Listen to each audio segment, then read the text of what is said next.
me, I don't know what happened. Well, I was great. More would be,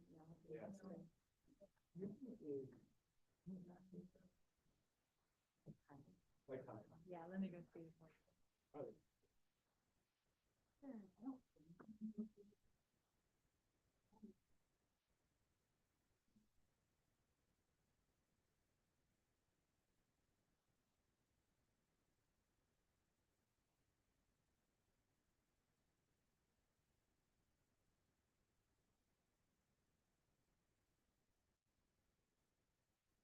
Well, it's too bad they didn't get here. I don't know. I think we're very A lot of effort. covering some good ground and answering some good questions. Procedural. Yeah. We should,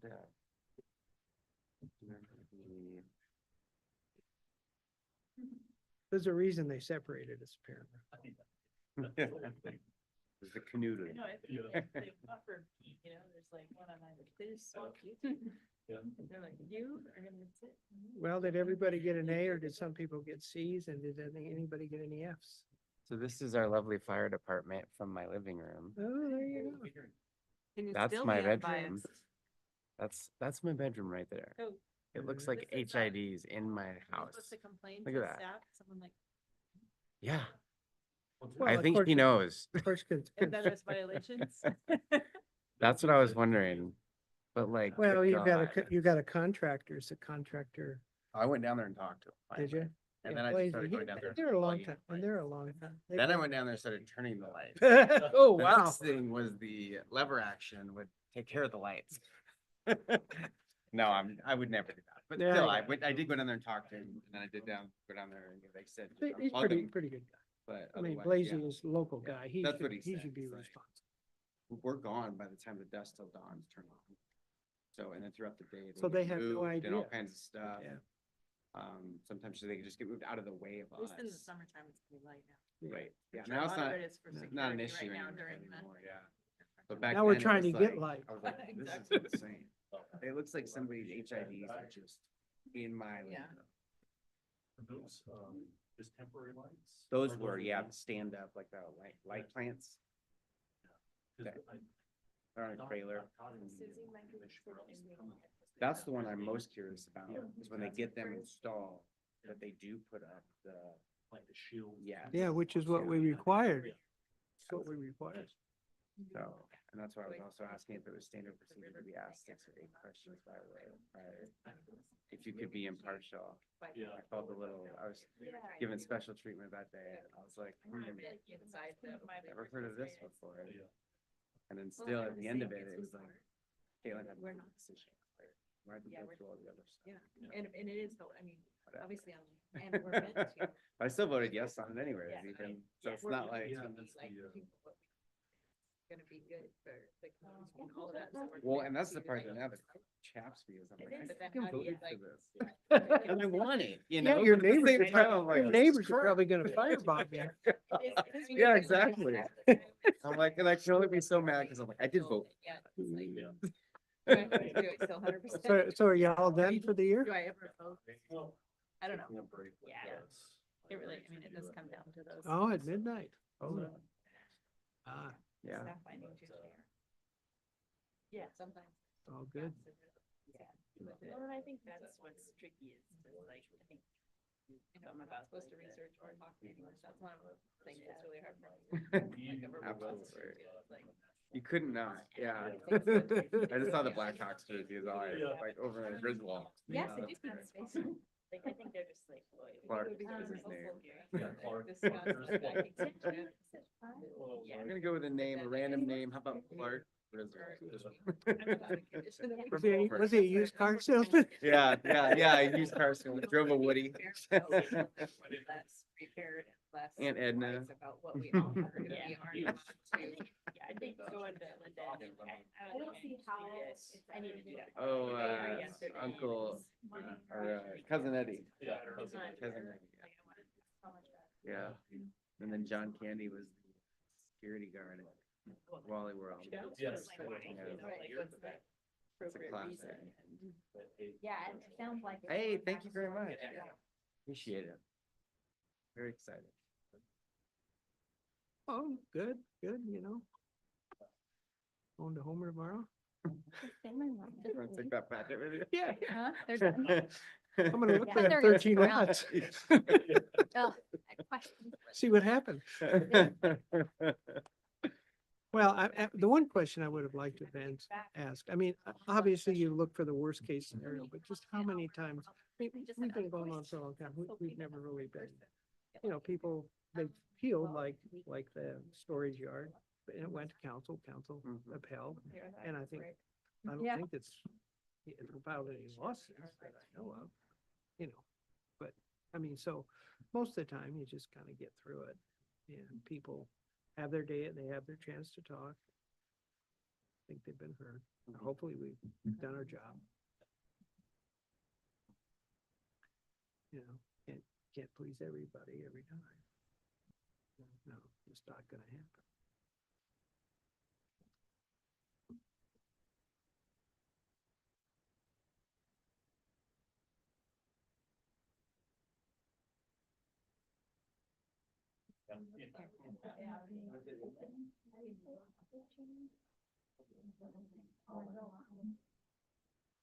Okay.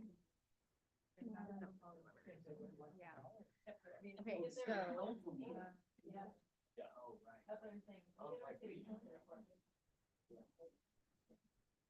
Oh, my presentation?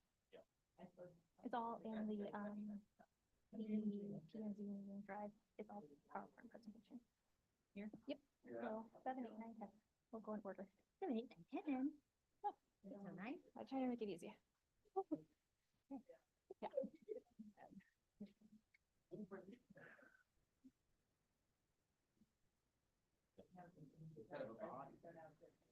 Sweet. Thank you. Okay.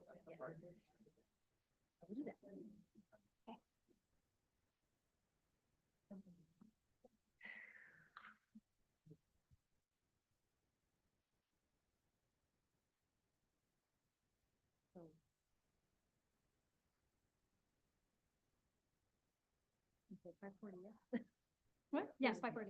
Where's our chair? Oh, I have a question. How do you say Tyee street? Like Thai? I think it's Tyee. Tyee? I Okay. think so. I have no idea. I'm like, how am I gonna pronounce this street? Ask Jenny.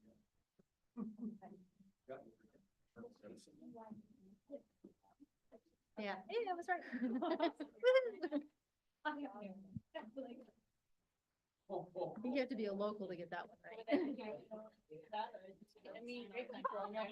Yeah. You have a better odds of. No, I think, That's why I thought, but I know I didn't come up with it. but then I've been in places where things are silent. It's a cheap subscription. Yeah. All right. Yeah, I was.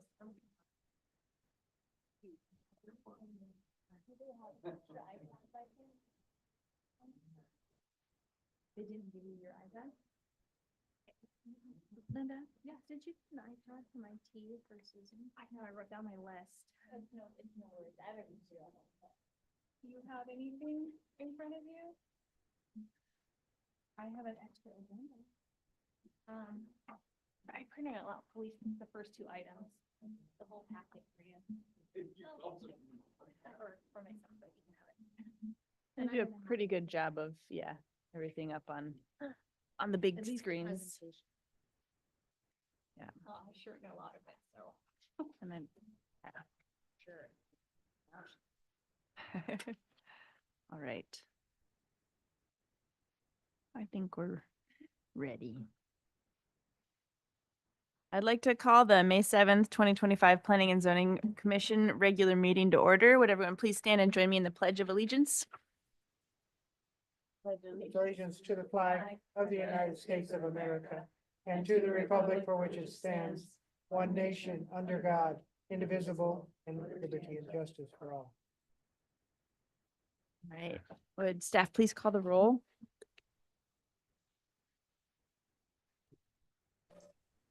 Commissioner Turner, Here. Commissioner Strausbach, Here. is that correct? Yes. Commissioner Anderson, Here. Commissioner Burton, Here. Commissioner Murray, Here. Commissioner Smithwick Ailey, Here. and Commissioner Vadla. Here. You have a quorum. Thank you. May I have a motion to approve the agenda for tonight? I move to approve the agenda. May I have a second? A second. Thank you. Any changes to the agenda? Any objections to approving the agenda? Hearing none, the agenda is approved. And for our minutes for our last meeting, a special meeting on March 18th, may I have a motion to approve those minutes? Move to approve the minutes. Thanks. Can I have a second? Second. Any objections to approving the minutes? Hearing none, the minutes for our special meeting of March 18th are approved.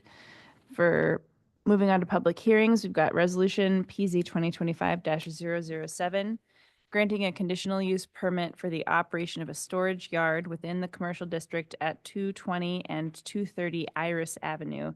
May I have a motion to approve? Commissioner Murray, I would move to approve PZ 2025-007, granting a conditional use permit for the operation of a storage yard within the commercial district at 220 and 230 Iris Avenue. Thank you. May I have a second? I second. And may we have the staff report, please? Thank you, Chair Vella, Commissioners, and members of the public. So this conditional use is actually being proposed over the two lots, so that's why you see two addresses. And what's being proposed is a storage yard for vehicle fleet, equipment, and iconics to serve their snow removal company. So the applicant is intending that it's more of a seasonal business, as well as they're saying that this is not their main business operation location. So as you can see to the map on the right is the existing zoning. Everything in yellow is zone commercial. And then to the east, you have that blue, which is rural residential. So it is abutting a rural residential zoning district. To the north, you have the gravel pit. And around the area, you have community residences. And more recently, the new buildup is located in the southwest portion off Highw Street. So again, in addition to the CUP to operate a storage yard, they're also asking for two waivers. One being the buffer landscaping along the rear lot line, which is the north lot line between the gravel pit to the north, which is outside city limits. And that's why you don't see the zoning district. And the second waiver that's being requested is that they're exempt from the street right-of-way landscape along Highw Street, which is currently heavily vegetated in an undeveloped portion of the right-of-way. So when it comes to conditional, well, I'm going to back up a little bit because this one is a little unique. This application was actually submitted back in May 2023.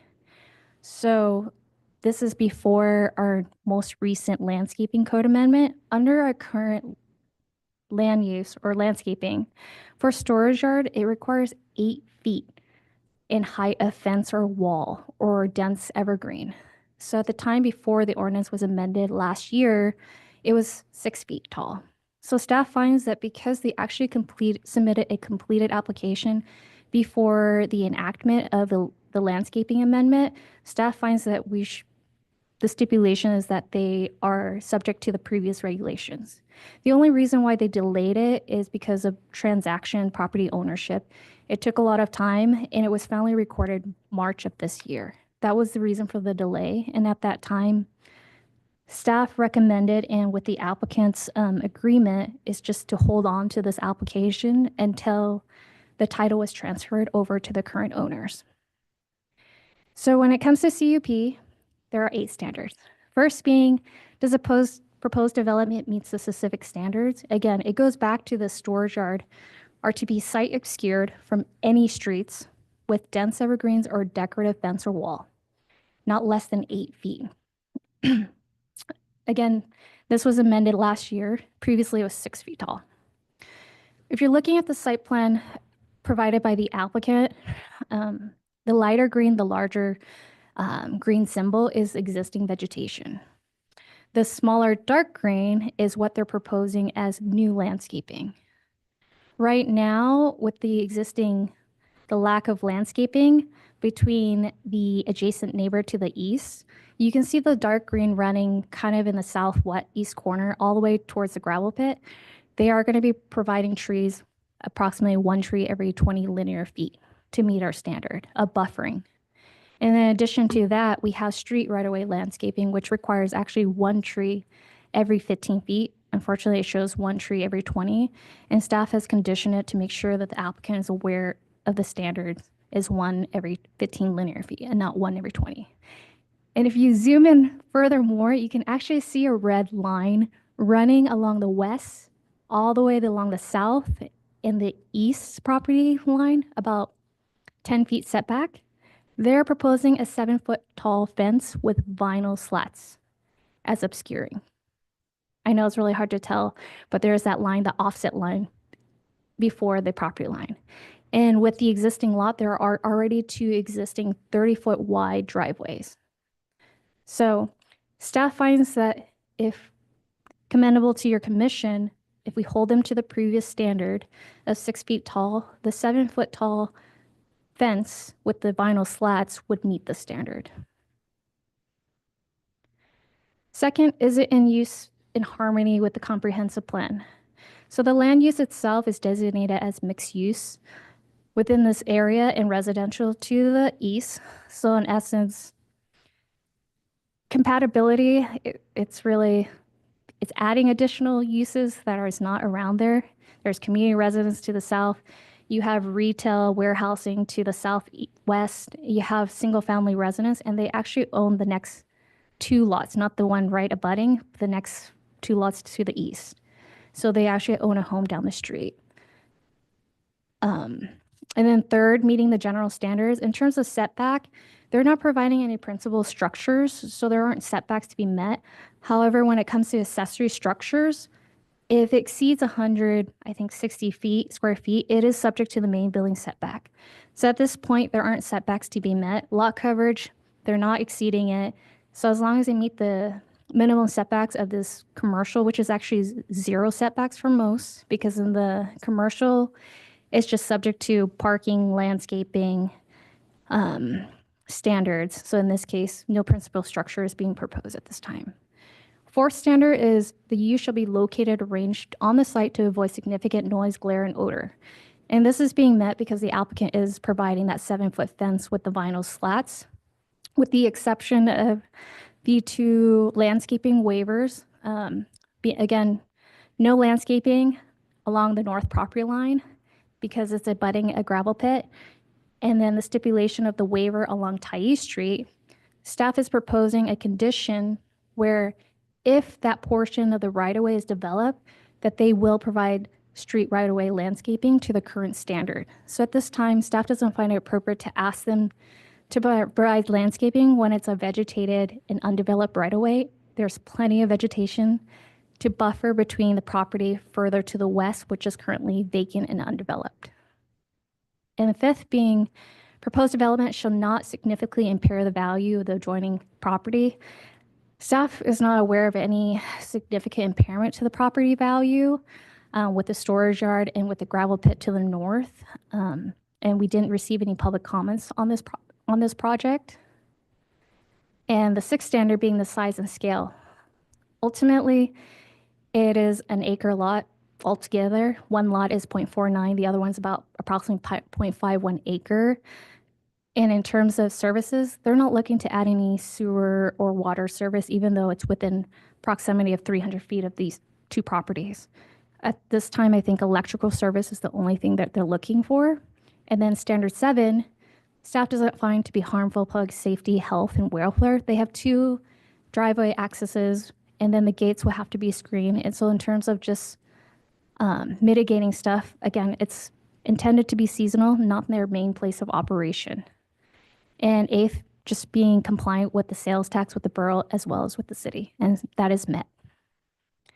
With that being said, staff concludes and recommend that your commission approve this resolution with the requested waivers of the landscaping along Highw and as well as to the north, that it meets all the standards. And these are the conditions that staff is requesting to be added to the resolution.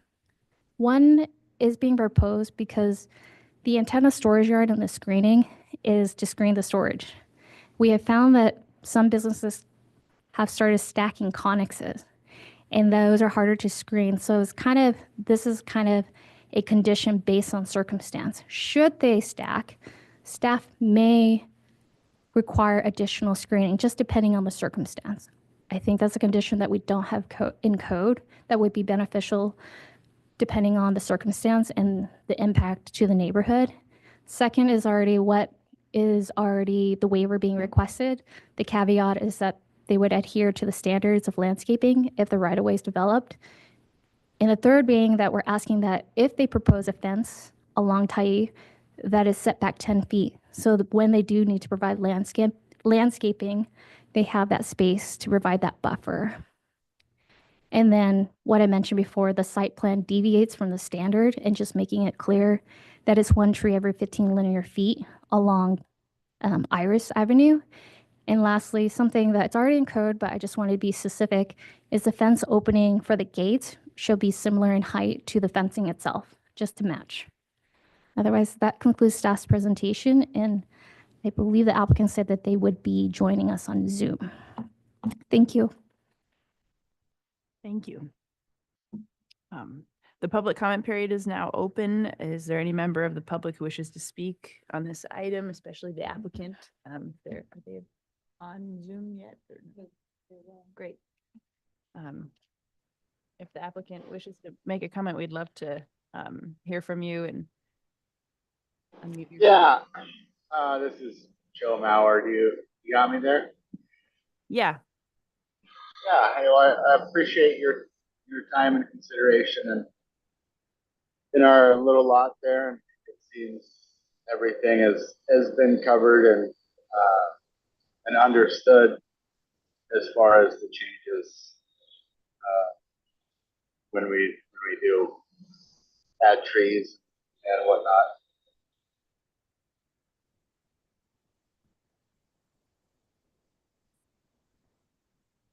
All right. Thank you. I don't see any. Is there anyone else in the audience who wishes to comment on this item? I think. Yeah, I think that we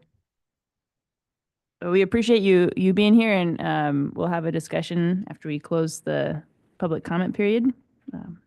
So public comment period is now closed, and are there any commissioner comments or questions for staff? Madam Chair, just a question of staff. I think you earlier said that the owners of the two lots own the rural residential property, not adjacent, but the next lot over. Am I understand that correctly?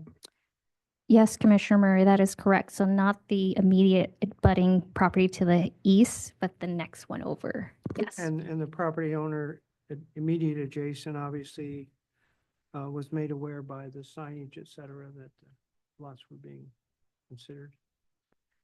Thank you for that question, Commissioner Murray. Correct. So public notices were sent, mailers within 300 feet. The only one that got returned was the property in the southwest corner. That was the only notice that was returned, as well as the public notice sign was posted on the premise.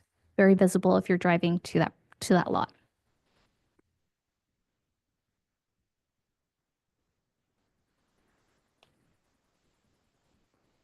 Are there any other commissioner comments or questions for staff? And is Commissioner Turner still with us online? Oh, great.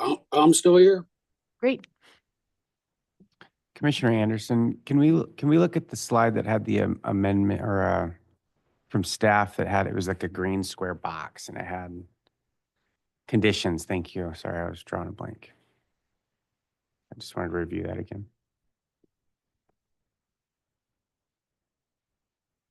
Yes, thank you.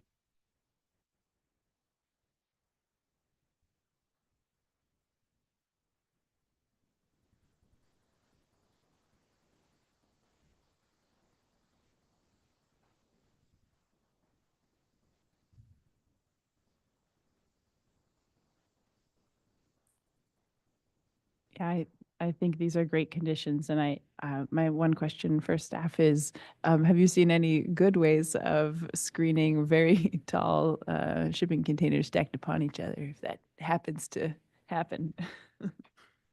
Thank you, Tall Chair trees. Walden. Yes, you know, you can have the tall trees, you can have them paint the connex, or, you know, something that for future conversation about connex stacking, you know, the challenge is also they need to be building code and something that people don't recognize because they assume, you know, these can go on cargoes. You don't need it. However, we're dealing with a different site and they can't get the structural specs for the stacking. Um, you know, the question is whether we want a very tall fencing, but I would find that natural vegetation is the best to conceal in the meantime, but definitely I can look into alternative if we were to proceed or have that be an issue. Thanks. Commissioner Anderson here. Do we need to move to adopt the resolution from staff? It's on the floor It's just on the now, floor. and these are the conditions that staff have already put on this, so these come with So we it. don't need to do anything to No. just, okay. No, unless you wanted to add a condition or change one of these conditions. But I think they're good. The only thing is like, when do they need to improve landscaping if Tyee is developed? But I think that's self-explanatory. It's like, if it's developed, you have to put it Yep. in a reasonable amount of time. So, yeah, does anyone else, any other I commissioners? just had one question of Yeah. staff. Is it chain link fence with vinyl slats? Is that what they're using? Correct. It is chain link fence with vinyl slats. Okay. Was that something that we changed since their application as well? Correct. We redefine what decorative mean in that code amendment. So just to give you examples of the other storages that were submitted right before it was enacted was the storage yard on Cahill, their chain link fence, because we were using the old standards. Yeah, I mean, that is something that we can ask if you want, just, you know, and we did grant 2 waivers, in getting rid of some of the landscaping requirements. So if it's something that you'd like to, Yeah. Is I there, think, and there's not a waiver proposed for that, that doesn't align? No, so as presented, I was requesting that we apply the old standards. However, if you, as a commission, as a body, you find that the chain link fence doesn't really meet the standards, you can make the justification to not exempt that portion, but allow this, you know, 6 foot, in this case, they're providing a little bit more than the previous 6 foot tall requirement.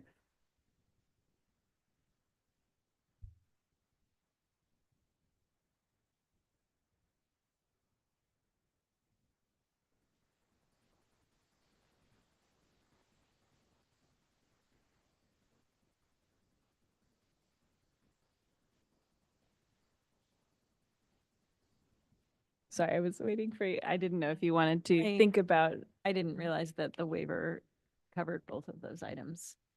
So unless we have a lot of interest in changing part of the waiver, I do think it applies to previous application,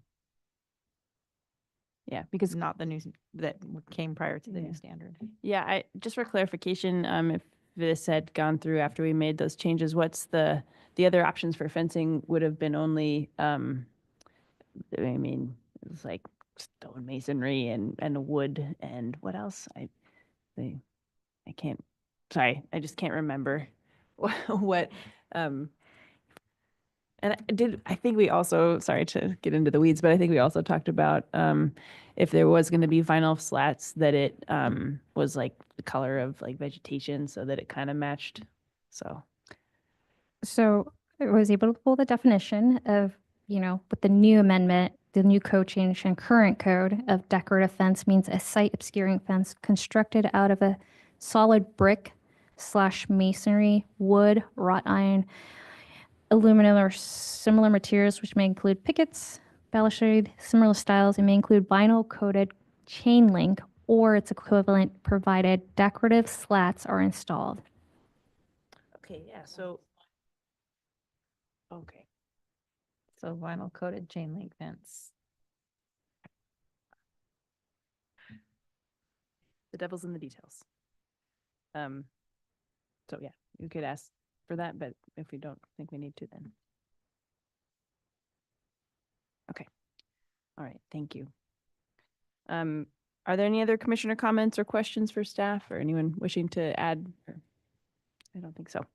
Let's call for the vote. Murray, Yes. Strasbaugh, Yes. Smith-Wigaley, Yes. Anderson, Yes. Turner, Yes. Burton, Yes. and Chair Vadla. Yes, You have a 7-yes vote. Motion passes. thank you. Moving on to resolution PZ 2025-008, granting a conditional use permit for the construction of a single-family dwelling and a mixed-use development within the commercial district at 42667 and 42677 Sterling Highway. May I have a motion to approve? And I'll just remind folks that you don't have to repeat the entire title. You can if you want, but you really only need to repeat resolution and then PZ and then the number. Correct, clerk? Correct. Great. I move to approve resolution number PZ 2025-008. Thanks. May I have a second? A second. And may we have the staff report, please? Thank you, Chair Vadla. I'm going to give us a minute here just to pull up the presentation slide.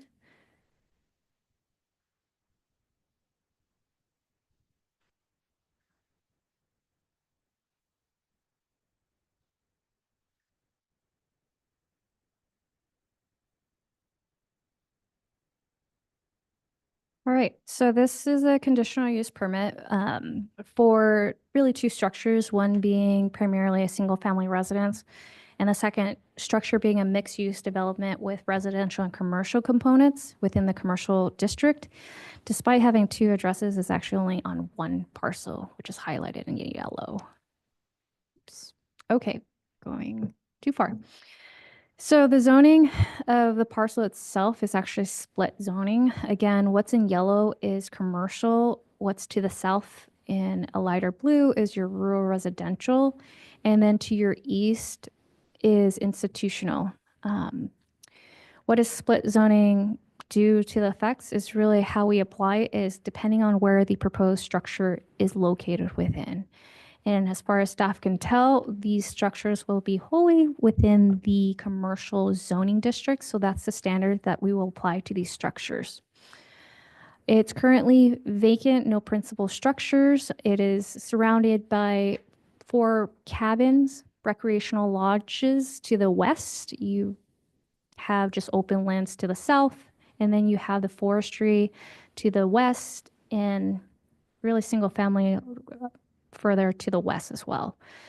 And so with this, in a conditional use permit, any dwellings is subject to a conditional use. So the fact of the matter is a single family is subject to conditional use. And then staff finds that adding the additional mixed use building, because sometimes our code is not very clear with mixed use of density of residential, I just felt it was more safe to include that development in here because it is my understanding it's just going to be another single family with a apartment with a commercial building attached to it for the second mixed use building. So we're including both in the conditional use permit. So if you look at the applicant's proposal in here on the screen is the proposed buildings or structures. So the structure to the north is what is going to be the proposed single family residence with an attached shop. It's private use. It's not commercial component. And the second structure will be the one further to the south, which would comprise of a commercial use and a residential. The applicant is stating it's more kind of a phase. Really, the single family residence will come up first and that mixed use development building would come later. When it comes again to the standards, I'm just going to breeze through this. There aren't specific standards necessarily, some setbacks when it comes to dwellings within a commercial zone. All the setbacks are being met, lot coverage as well. And then in terms of other standards as height and so forth, is also being met under the zoning districts.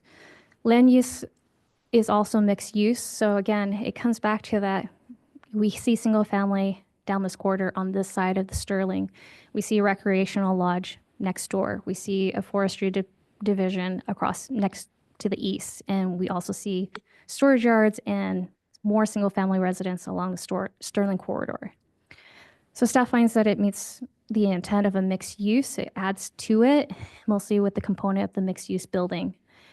And also meets the third, just again, all the development standards are met. And then how it's arranged, the applicant is stating with the commercial building, in addition to that open space, I think to the east, they are going to provide a lawn to create a character of a commercial court space to kind of give it a feel of an inviting space where the parking are.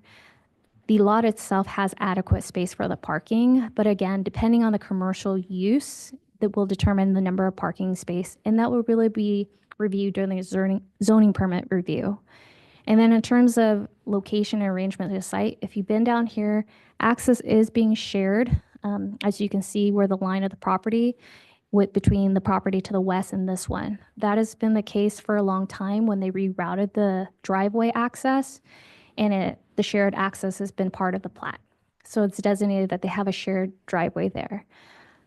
And then staff doesn't find in terms of significant noise, glare, and odor, there's very dense vegetation if you go on the site to the north. So buffering uses from the Sterling, you have a lot of buffering vegetation to the east, and the owner actually to the west is actually the same owner of this property as well.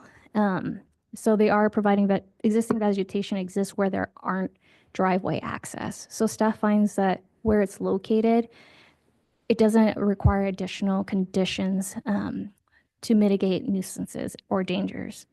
And then staff finds that the proposed development will not significantly impair the value of the adjoining, again, noting that there are other single family and we have a recreational lodge next door. So adding a single family in addition to mixed use kind of is compatible and it works with it. And then in terms of the size and scale, there aren't any sewer and water services out here, so that's not needed.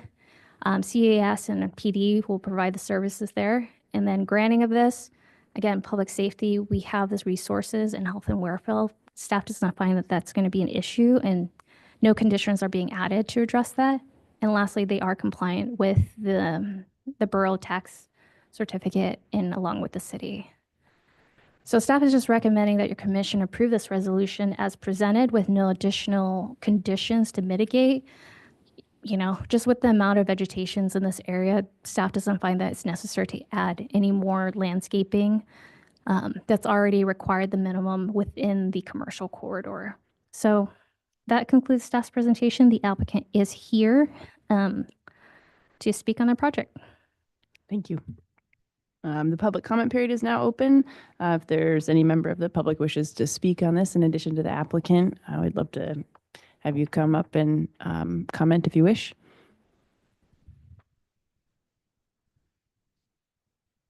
Great.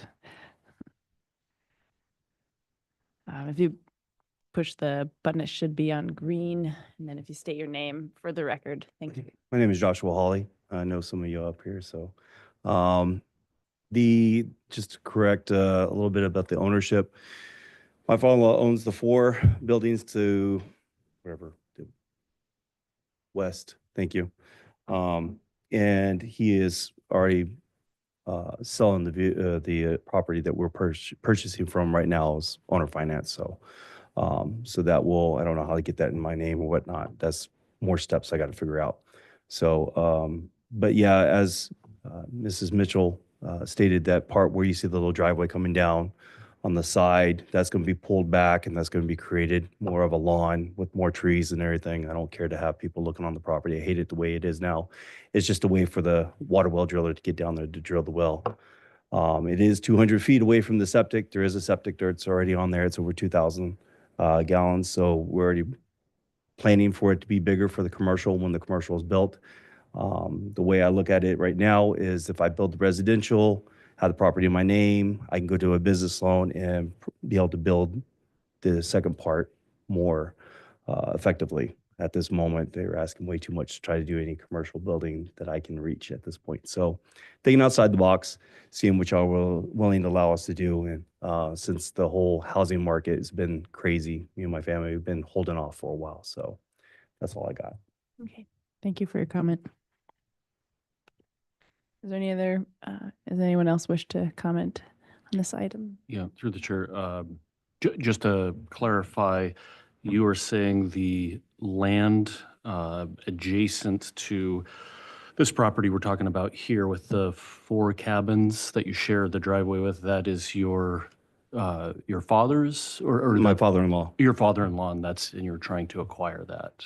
Not acquiring the 4 buildings or anything at any point right now. I'm just acquiring the land that we're talking about right now at this point, for the resolution that we're talking about. Thank you. All right, thanks. Thanks for your comment. Madam Public, Chair, oh, yeah. just to clarify, I think you said that that although the resolution shows ownership by your father-in-law, but you're in the process of purchasing, what's the status of that purchase agreement? Right now, we have an escrow through First National Bank that I've been paying on for the last year. So that's what I mean by that. I'm in the process of paying off. It's not paid off at this point, but as I am looking to build, that would be something that would be within the whole building fund to be able to pay it off completely and be 100% underneath my name. Right, right. That kind of, when I saw 2 different ownership, that was a bit concerning, but it's in the family, so to speak. So, and you have an escrow agreement. So, yeah, thank you. I would say that if you need me to provide that for your documentation, I can do that as well. Any other questions? All right, I think we can close the public comment period. Thanks for being here. Are there any commissioner comments or questions for staff about this? Yes, this is Gary. On one of the satellite views, I think it shows a stream.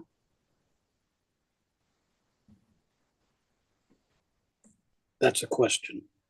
Yeah, to the south on the southern part of the property. Yeah. And it's a really low area. I think there's, no, I think we can look it up. Thank you I think we can pull it up on our screen. Okay. Thanks. Is there a follow-up question, Gary? Yeah, I just wondering if it's an anadromous stream that's been checked or is in the anadromous stream book catalog. I can answer that question. Yes, it is the anonymous stream, but because of the proposed development is so far away, that's not an issue. Typically, it's within 50 feet of that protection district, which then the applicant will then need to get the Kenai River Center's approval. It is noted in the staff report in the summary or the request acknowledging that on the southern portion of the parcel and noting that with what's being presented at this time is not subject to that. Now, Linda, do you know if it's been cataloged as such? The Kenai Watershed Forum checks anadromous streams to see, if they can go into the catalog. That is something that I would need to follow up with the Kenai Watershed, and definitely if they need to go through additional requirements, we'll relay that to the applicant during the development proposal. The zoning permit is another mechanism for staff to review in detail of where the structure goes, how close it is. Great. Okay. All right. Thank you. Thanks, Commissioner Turner. Any other commissioners have any questions or comments?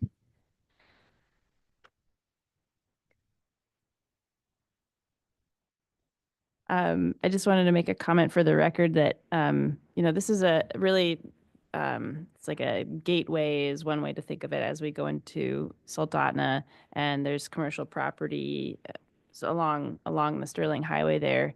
But it is really a mixed use feel. I think closer in town when we talk about single family residences occupying commercial properties. It's maybe more of an issue for taking up commercial spaces and places that larger businesses could occupy. We think about the Catch and, that turning into a single family residence and tying up a pretty large downtown building that could have been a commercial establishment. That this feels like a very different part of town and part of our commercial zone, but just things to consider for if future instances like come up where we've got a single family or even just a two family in a commercial zone. That's it's just something to keep in mind, that we should think about whether that's the best use. But in this case, it's it feels like a very different part of town. So let's move to the vote unless anyone else has any comments.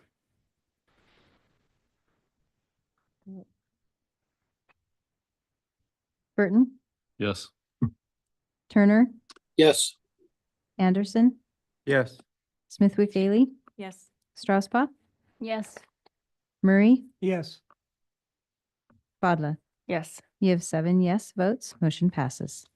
Thank you. All right, moving on to Resolution PZ 2025-009, recommending amendment of Soldotna Municipal Code SMC Chapter 17.10, the zoning code, by establishing a new subchapter 17.10.268, which is the Riverfront Mixed Use RMU District, and amending sections of Soldotna Municipal Code Titles 1, 15, and 17 to establish standards for the Riverfront Mixed Use Zoning District. May I have a motion to approve?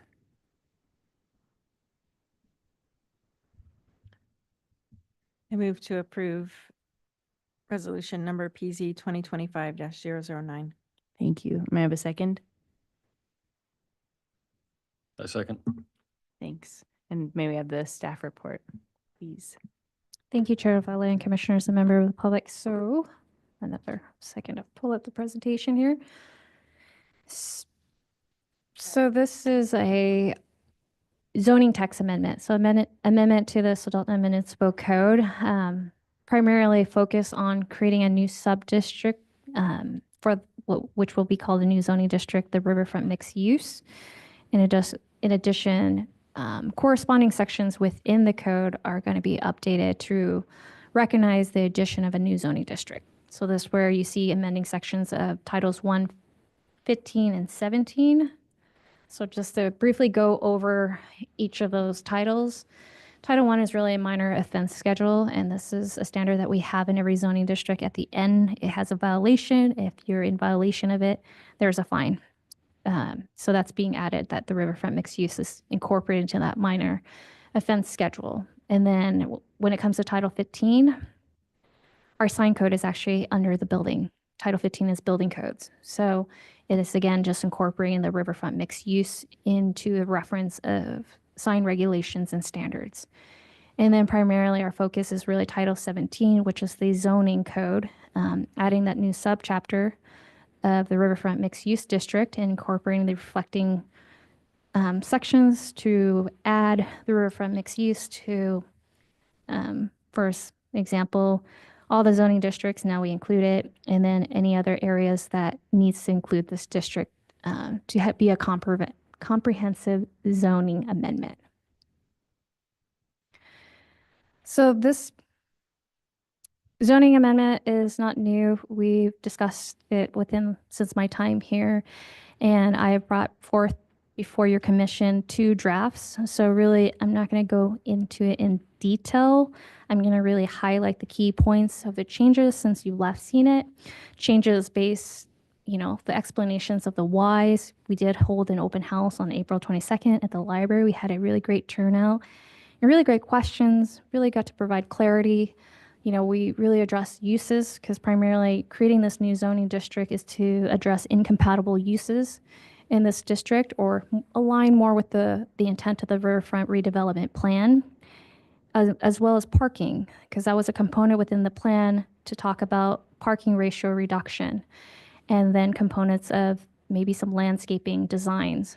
So some key feedbacks, key changes from public feedback from the open house primarily. I did not receive any comments outside of the open house. So I'm incorporating what was brought up to me, and it took me a while going back and forth. So ultimately, a component that we discuss with your commission, staff discussed with your commission, was the building height.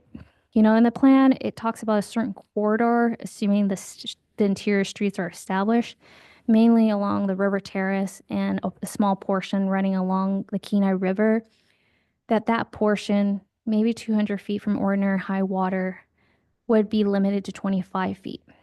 You know, without those interior streets being established, you know, from my perspective, I told you I kind of gauge an approximate distance and applying it to the whole corridor of the riverfront. I got really mixed reviews. I heard somewhat 25 height restriction in the entire district. I heard from potential developers and business owners, you know, if they were to invest, they want the standard 48.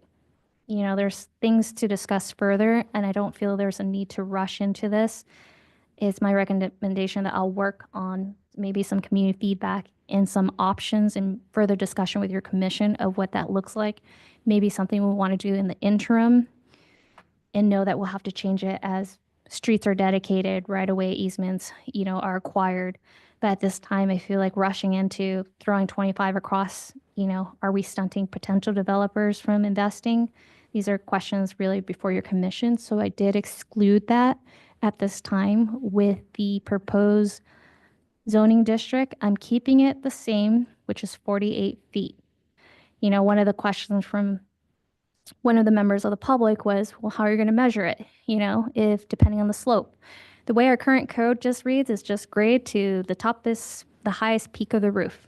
So it doesn't address the complexity of changes in grade, changes whether it's natural grade or, you know, backfill. So these are another aspect that I think it's important to look into.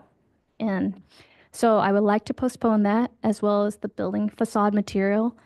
I know that when your commission had discussed with the previous staff about natural material, you know, it leads it to a lot of subjectivity. I would like to move forward with more percentage, something that I can say, hey, otherwise it's my interpretation when it's just saying materials. So if they do a very corner of it, does that meet the intent? You know, is it better to talk about what you want or maybe what you don't want to see? You know, I wasn't part of that conversation with your commission, so I want to dive a little bit further into that. So those are two things that I would like to not include in this riverfront mixed use at this time and delay at a time, you know, not long, but I'm going to start doing research and working with your commission what that looks like. So that's one of the key change. Second, eliminating adding definitions. I know that during the draft, I talked about, I think in the previous commercial quarter about pawn shops and stuff. I don't find it necessary to include it. I think the financial institution is very clear of more of a bank institution. I think that's left to interpretation, and I think it's within my discretion to apply that to exclude payday loans. But when you add definitions, you're typically figuring out adding it to the land use table. So now we have to look at all the other zoning districts and where do we want to see a yes prohibited. So I think that takes a little bit more time, and I don't want to really shy away with the primary intent of this riverfront mixed use. So it's another thing that I think we'll come back to, additional definitions that we want to add, but we'll have to look at the land use as a whole and look at every district. If you're going to add payday loans as one, you're going to have to look at rural residential prohibited, limited commercial. Do you want to see it in commercial? Do you want to allow as conditional? So this takes a little bit more time to get feedback from your commission. So that's the reason why I pulled that away, and there will be some further discussions of changes on why I limited those definitions from the draft. And lastly, the parking ratio. Interesting one. Some people had a very hard time with this is the proposed right now with parking. The original draft that was published for the public, hotels and motels was 0.5 space per guest room. Some people had a really hard time of what a half a space is. So I said, if I rephrased it, same intent, it made them felt more comfortable. So I just reworded to one space for every 2 guest rooms. I think the biggest challenge and concern that people had was restaurants. It was originally everything was default to 1 to 400 square feet, 1 parking space for every 400 gross square feet. That's a substantial reduction from what is currently 1 space per 60 square feet.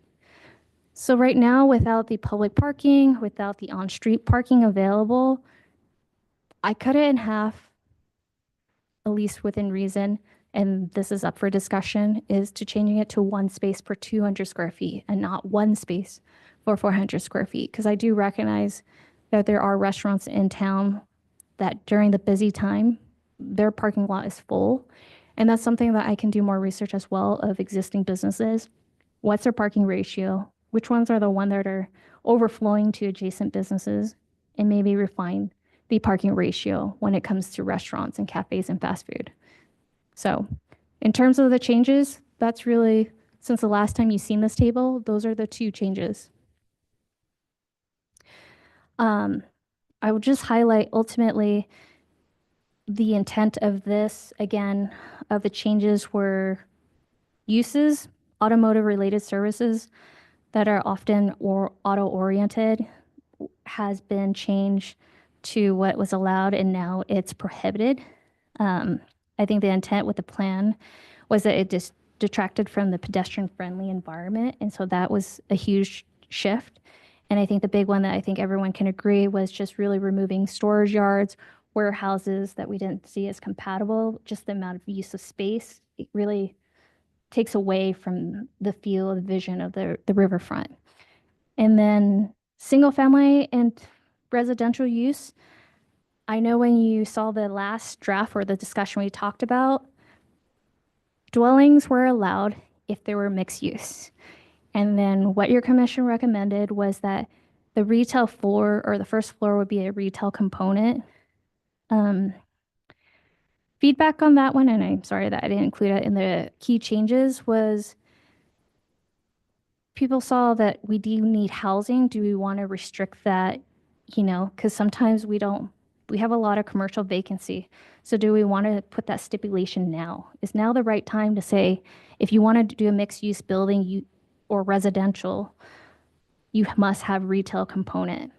So all the dwellings are actually now changed from permitted with an asterisk to say it has to be retail component on the first floor to conditional use, so that your commission has the discretion to decide, is that a good fit for the community, a good fit from this corridor? So we're not, I guess it depends on where it's situated. And I think that allows you to really refine and not restrict and be so strict that we have to have retail on the first floor, because maybe it might not make sense on the interior lot. Maybe, so that is changed. And then ultimately a few things. Recreational lodge was initially prohibited because recreational lodge is individual cabins. Ultimately in this riverfront, we want the higher density, right? And so it was originally prohibited to not want to see individual cabins take up this large amount of space. Feedback that I got was, well, let's make it conditional so your commission can decide. Maybe if there's multiple cabins, but on a very small lot, it might make sense in terms of density. So instead of prohibiting that, we're making it, in this draft, is conditional. Other than that, I think I've highlighted the key changes from what you've seen, what's in the draft, and where we are today. Yeah, So this is Gary. I have a question, Linda. Oh, Gary, can you hold it just for a second? Sure. Yep. Thanks. you're good, Gary. I'm just wrapping up here. So really based on those changes and community feedback with the draft and where we are, I'm postponing a few elements, and I am recommending that your commission adopt this resolution to recommend to council to adopt what is presented in the draft of this riverfront mixed use. And that concludes my presentation. Thank you. All right, thanks. And is there anyone in the public who wishes to speak on this item? All right. Yeah, why don't you come on up? Thank you. And the public comment period is open now. Thanks. Hi, my name is Brian Bishop. Oh, yeah, sorry. Um, Would you, again, sorry I interrupted you. Would you state your name and Oh. address for the record? sorry, Brian Bishop. I work at River Terrace. Oh, okay. Thank you. Okay. One question, I'm going backwards here. Will a final draft be released on the website before it goes to council? That we get to look at? I mean, not that we necessarily get to, but so we can see before the council. Yeah, it'll be Meeting in the happens. council packet. Okay. Mhm. And did the most recent comment say that the conditional use would be the first floor? Or was that applying to single family usage that's conditional? I think it was whether or not retail had to be included in any mixed use okay. residential. So, yeah, Okay. now it's a conditional use permit. And Right. has anybody done any research on what the occupancy limits are in restaurants based on square footage? Which I would assume is a fire thing, but that would kind of determine, like, per person, how much space do people occupy in a restaurant that might generate how many vehicles a restaurant might see. I don't know if that's something anyone's seen. Yeah, I don't know. I mean, I'll answer to it. Typically in practice, planning or building, primarily planning in the parking ratio, we don't look at the occupancy type. That's unconventional, but it's not to be said that there's no validity to that. So no, we did not look at the occupancy of the existing restaurants, but as mentioned before, I will be re-looking at the ratio in with our existing restaurants and cafes and seeing the existing gross square footage as well as what's being provided and is it working, and probably providing an analysis to commission to decide this is kind of probably the average. These are the ones that are not working and here's the ratio, and maybe Right. make a more refined decision. Okay, thank you. Yeah, thank you for your comment. Are there any other members of the public wishing to speak on this item? I don't think so. I think we can close the public comment period and move on to commissioner comments. And Commissioner Turner, you still Yes, have that thank you. question. Thank you. Yeah, I brought this up at the last meeting when we discussed the parking spaces. And presently it's 2 spaces per residential dwelling. Now it's gone to 1 space. And I don't agree with that because pretty much everybody I know has 2 vehicles. So the husband, wife, whatever, they come home at night, 2 cars, they're going to be looking for a space based upon this new parking space thing. I think we should stick with what we have.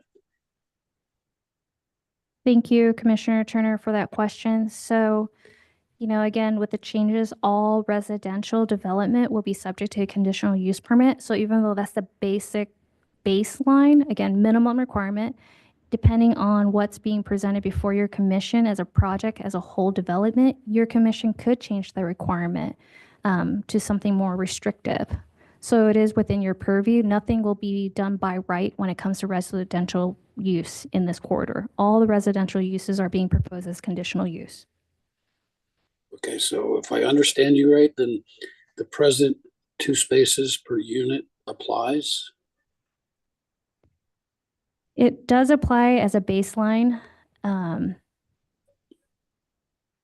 I think it gives you more flexibility as a commission to decide if you want to be more restrictive.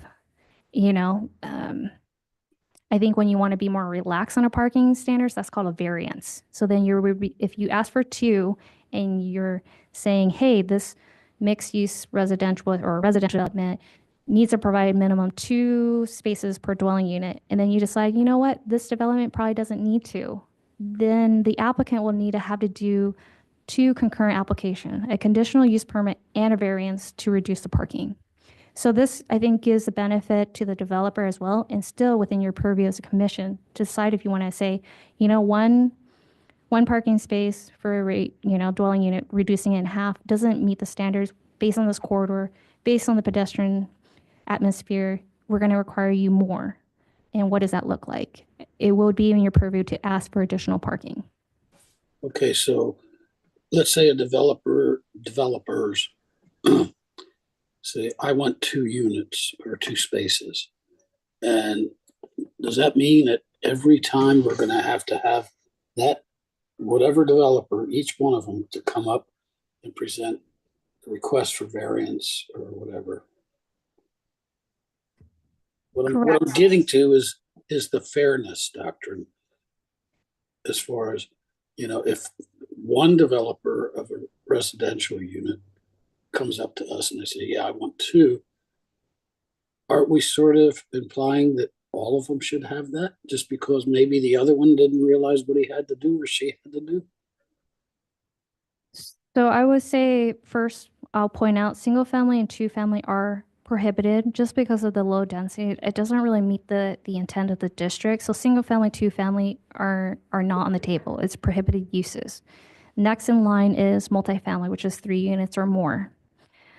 Again, it depends, what the conditional use is, recognizing every location, every business, every design may not apply to the same, as long as you can justify during your reviews of the findings to request for more parking. Because maybe it's an apartment that's all studios, so are you going to ask for 2?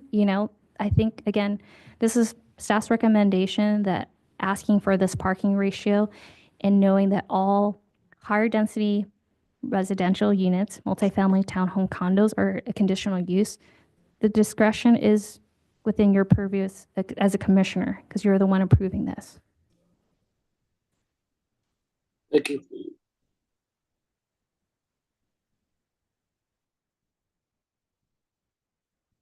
Are there any other? Yeah, Commissioner Anderson here. I guess just clarification on 1 space per unit. Does that mean that like if you have a driveway that's 2 cars wide, you can actually only have a driveway that's 1 car wide? Won't really be Is that any what driveways. is that what we're saying? Or like, do you have to park on the road, but you only get to have 1 car in front of your home at any given time? I guess I'm just a little confused on that. Yeah, there won't, within I'll let staff answer, but within that Riverfront mixed use district, there probably won't be many driveways. There'll just be, apartments, retail, a lot of high density stuff. So So like a parking lot would serve, because that would make more sense to me. That's what I just wanted to confirm. Yeah, The and I think- intent of what we want to do or what is being developed here. yeah, and I don't want to steal your question No, to thank staff, you. but I Yes, think yep. to just add to your comment that there may be on-street parking, there may be parking lots, there may be paid parking lots within this whole zone. So I do think it's good to give ourselves wiggle room when it comes to requiring parking, because we really don't know what this area will look like. And it's very possible though that a mixed use apartment style building will go up first before any of these other amenities are available. And then as the years go by, I think there will be, anyways, who knows what will happen, but yeah, it's good to give ourselves some flexibility. Thank you. Okay. Yeah. This is Commissioner Turner again. And this is a little off subject, but what's the date for when the trailers have to be moved? When the trailers are going to be moved. I am not aware that we as a city are enforcing that the trailers have to be moved anywhere. That is up to the property owner. Yeah. So they can leave them there as long as they want? You mean the RV park? Yeah, right along the river. Yes. So right now, they're a non-conforming use because they were established before the zoning ordinance was in place. So they may continue under a non-conforming ordinance. There's nothing mandating that they need to cease operation. So as long as they meet the criteria on a non-conforming, which is the basic is they must not have a stop of a consecutive 18 months. They can't abandon the use. If they choose to change a use, it must be to a conforming use. So there's nothing in code right now or that staff's aware of that they're in violation of that, so they can continue.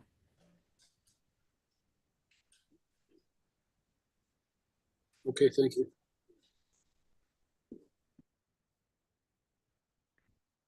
Any other comments or questions for staff?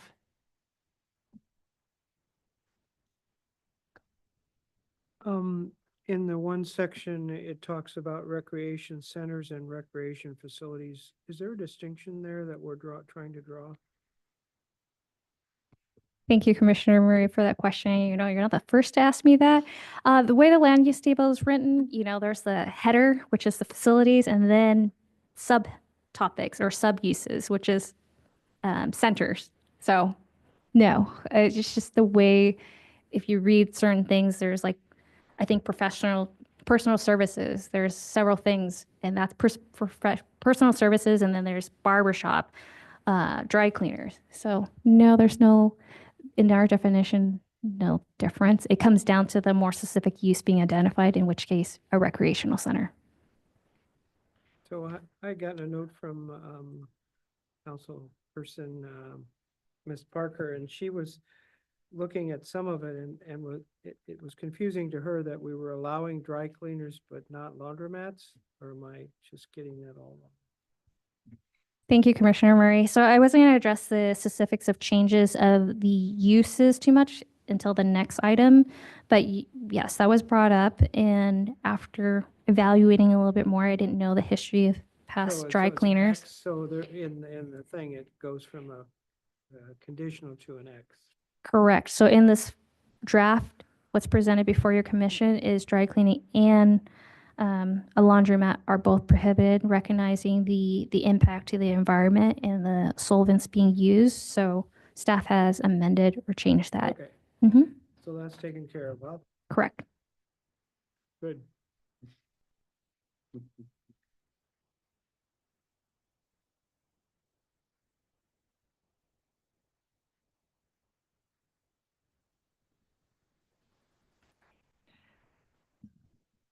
Think that there's no other comments or questions. We can call for the vote.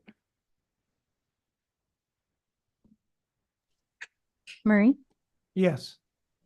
Strasbaugh, Yes. Smith Wickaley, Yes. Anderson, Yes. Turner, Yes. Burton, Yes. Fadla. Yes. You have 7 yes vote. Motion passes. Thank you.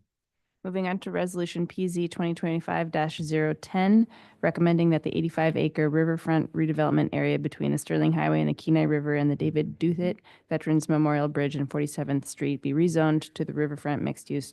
Did I just do? No, I didn't. Okay. I know. I was like, wait, it's only because, sorry. Be rezoned to the riverfront mixed use district. May I have a motion to approve? Motion to approve PZ 2025-010. Thank you. May I have a second? Second. Thanks. May we have the staff report, please? Pretty straight. Thank you, Chair Butler, Commissioners, and members of the public. So this one's different from the last one. The last one is a zoning text amendment. This one is amending the zoning map, the official zoning map. Oh, this one's not the correct slide. Yep, you're good. Oh, uh-oh.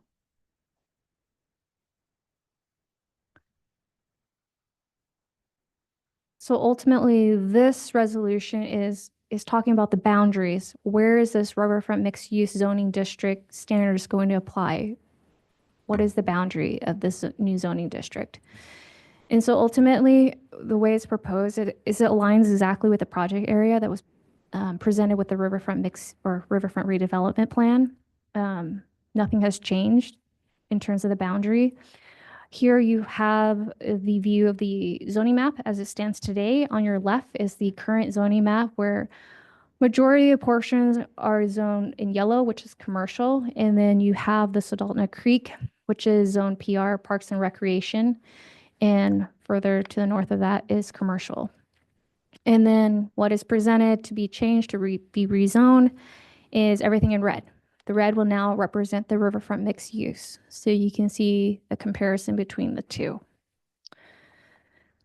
I decided to talk more about the changes in use because now that if this riverfront mixed use standard is being applied to this corridor based on public feedback from the open house, some of the things we've already mentioned is, again, single family, two family are going to be prohibited, but then your multifamily condos and townhomes are now conditional.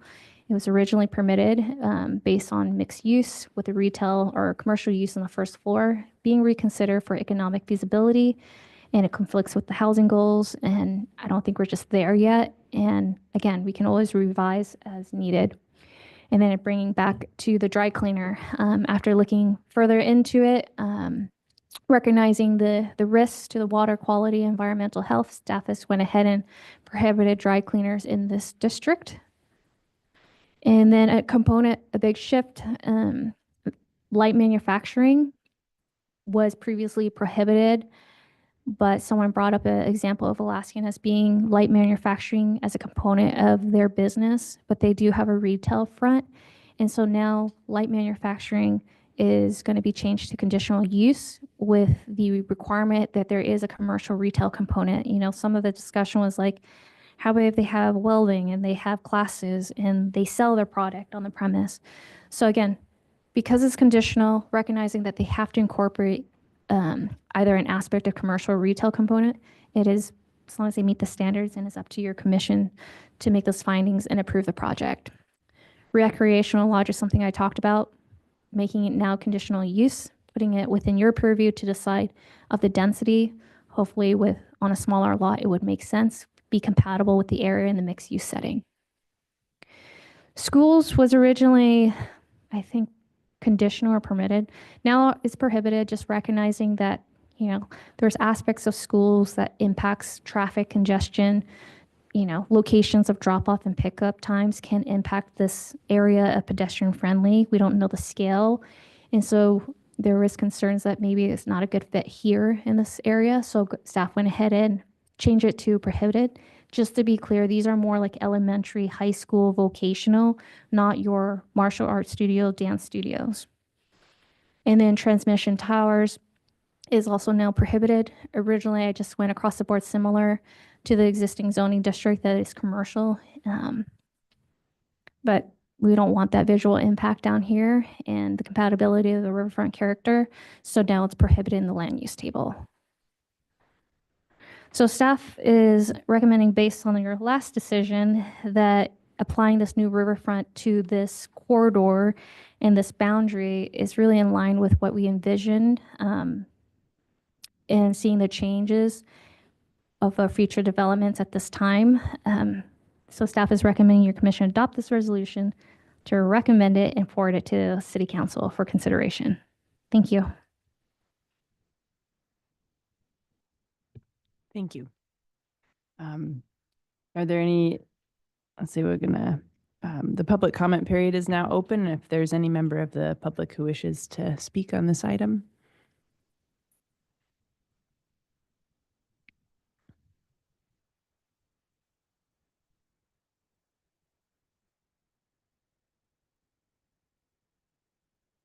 Linda Hutchings, 295 Coho.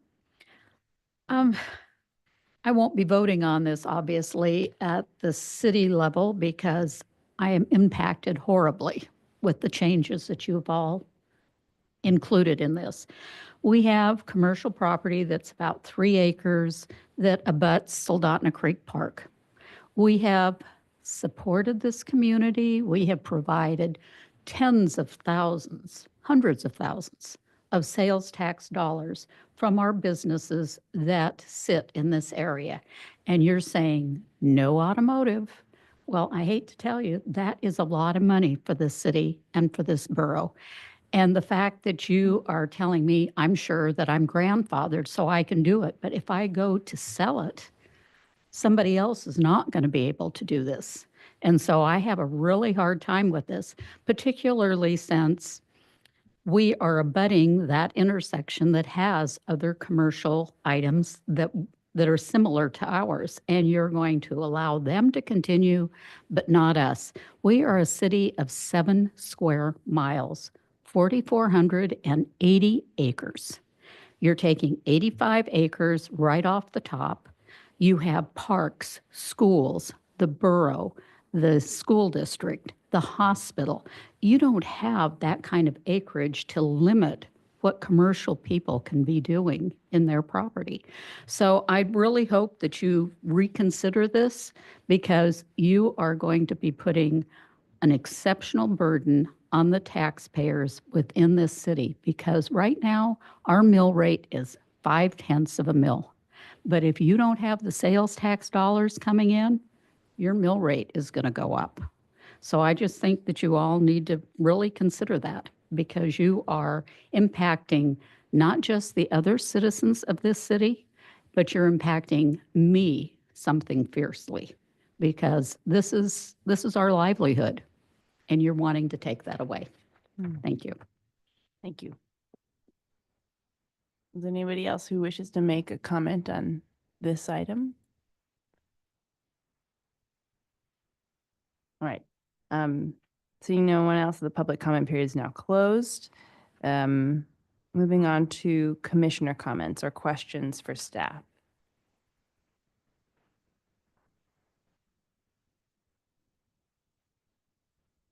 Commissioner Murray, Ms. Hutchings mentioned that she's grandfathered. Does that extend to someone purchasing the property, or if the property is sold with that use, is that use attached, or is it the property then subject to the overlay? Thank you, Commissioner Murray, for that question. So it actually runs with the land. The use runs with the land, just like a CUP runs with the land. So unless the use is abandoned for that period, I guess 1 year, or superseded by a conforming use, even if sold, as long as it continues within a reasonable time, it doesn't matter who owns it, who's running it. The use runs with the land. So, is a period of 1 year sufficient? I don't know. That's the question for your commission to consider. If you want to put it, that's really a point of discussion, but that would be an amendment to the zoning text, not the zoning map. Or potentially to address that is the question is if you want to refine the boundaries to exclude those portions to the north of the park. That's another consideration. I had a question as well, similar to that. The map shows the Soldotna Creek Park turning red. Will that no longer be park if we do this? Thank you. I know the park is there, but does it change things? Thank you. That's actually a really good question. And something that I thought long and hard about. Under the Riverfront mixed use land use table, parks are allowed. So when you compare the existing park and recreational zoning district to what's being proposed, it's actually allowing a little bit more flexibility, removing agriculture, because Parks and Rec allows agricultural use in that zone. We found that since we own it, but then at the zoning table, it does say that parks and recreational is a permitted use, so it's not going to be affected. Commissioner Burton, 2 points of clarification. One with the grandfathered idea, just for my clarity, if an automotive business is sold that's within this river, this RMU district, and the new owners, take a year, then it becomes non-conforming. Is that correct? Yes, according to the way the code is written, if it's abandoned for a consecutive time of a year, they would lose that grandfather or non-conforming use. However, I will let you know that I do not find a year reasonable for this climate, even with construction. 18 months is more reasonable just with changing circumstance in our seasonality. I'm hoping to kind of increase that time frame to apply to everyone across the board and not just within this district. But yes, as it stands today with the current code, if it's abandoned for a consecutive 1 year, it must be in alignment or compliance with the current zoning. Okay, thank you. And then the follow-up point of clarification. In the, I apologize, I lost my train of thought here. I'll come back and ask.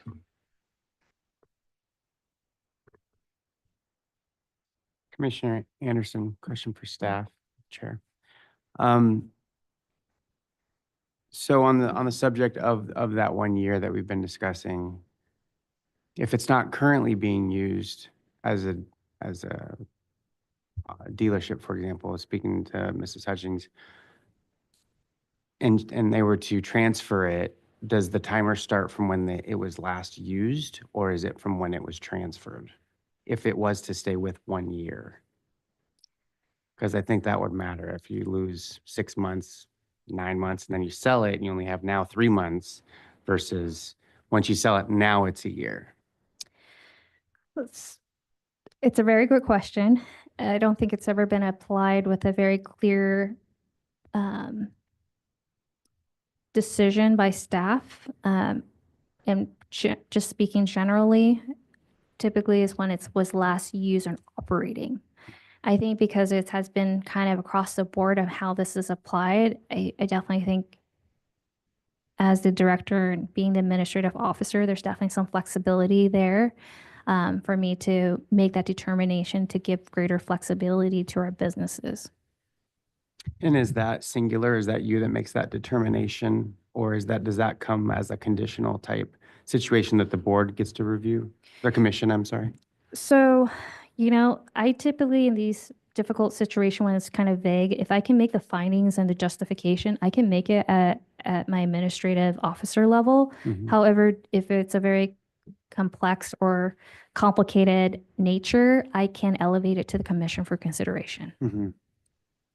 Because, yeah, I mean, not just a dealership, for example, but also an RV park or a storage unit, or if someone was to put something up before this went into effect, it applies to a lot of things. So I think clarification on this, if this is adopted, it's going to, like Ms. Hutchings said, it's going to affect everyone. It's going to affect a lot of people, good and bad, depending on what lens you're looking through. So I think that clarification on, for resale purposes or current use purposes, we should really make sure we know and have good clarity on that. This is my opinion on it. And I just wanted to kind of get some clarity from staff as well on that. So thank you. Commissioner Burton, I'm sorry, I'm tired.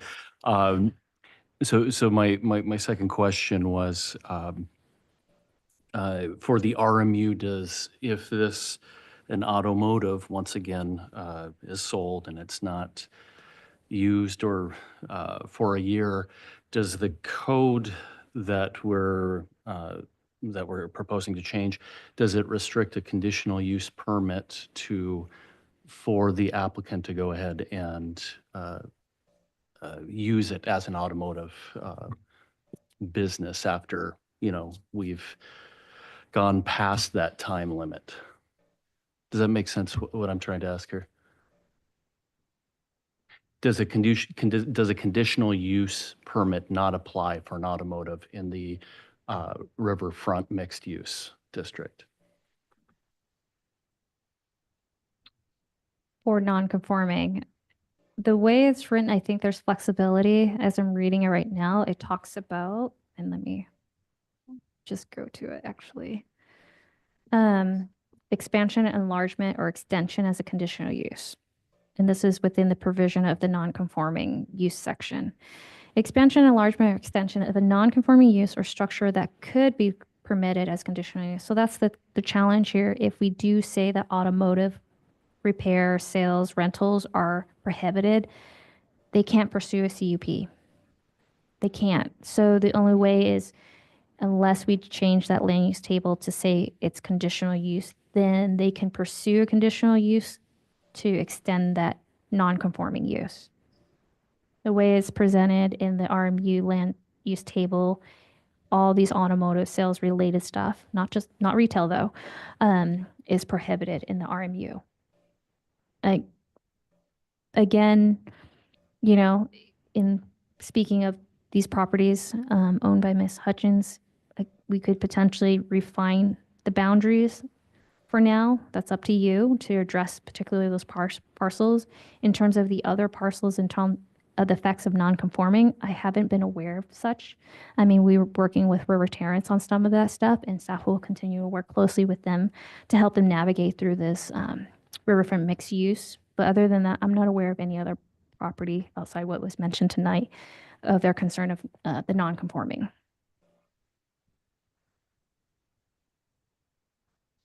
I think the point that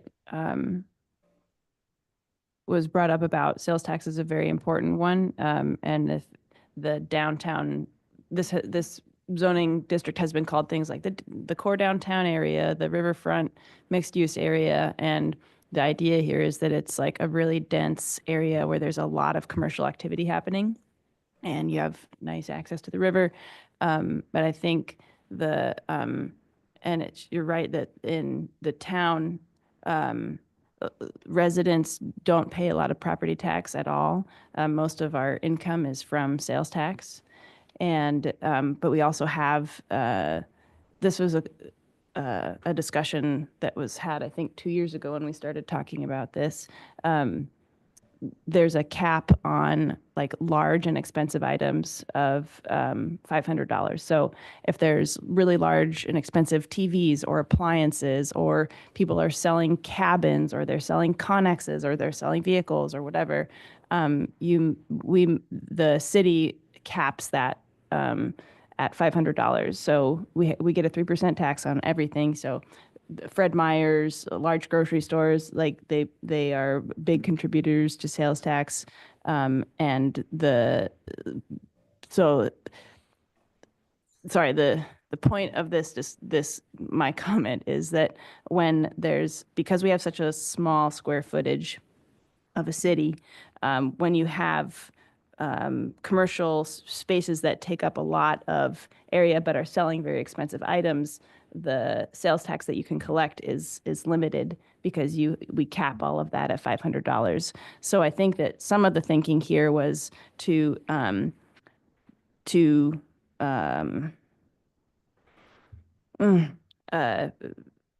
increase the density, so you'd bring in more commercial operations that were selling, I think, talking about mixed use retail areas, or food sales, things that were not such large and expensive items. Sometimes, if your city allows, those are, you have a more of a downtown area, and you have retail and food and people who blow glass and whatever it is. You have those smaller, less expensive things that allow a lot of more transactions. And that's where our city makes a lot of its sales tax income.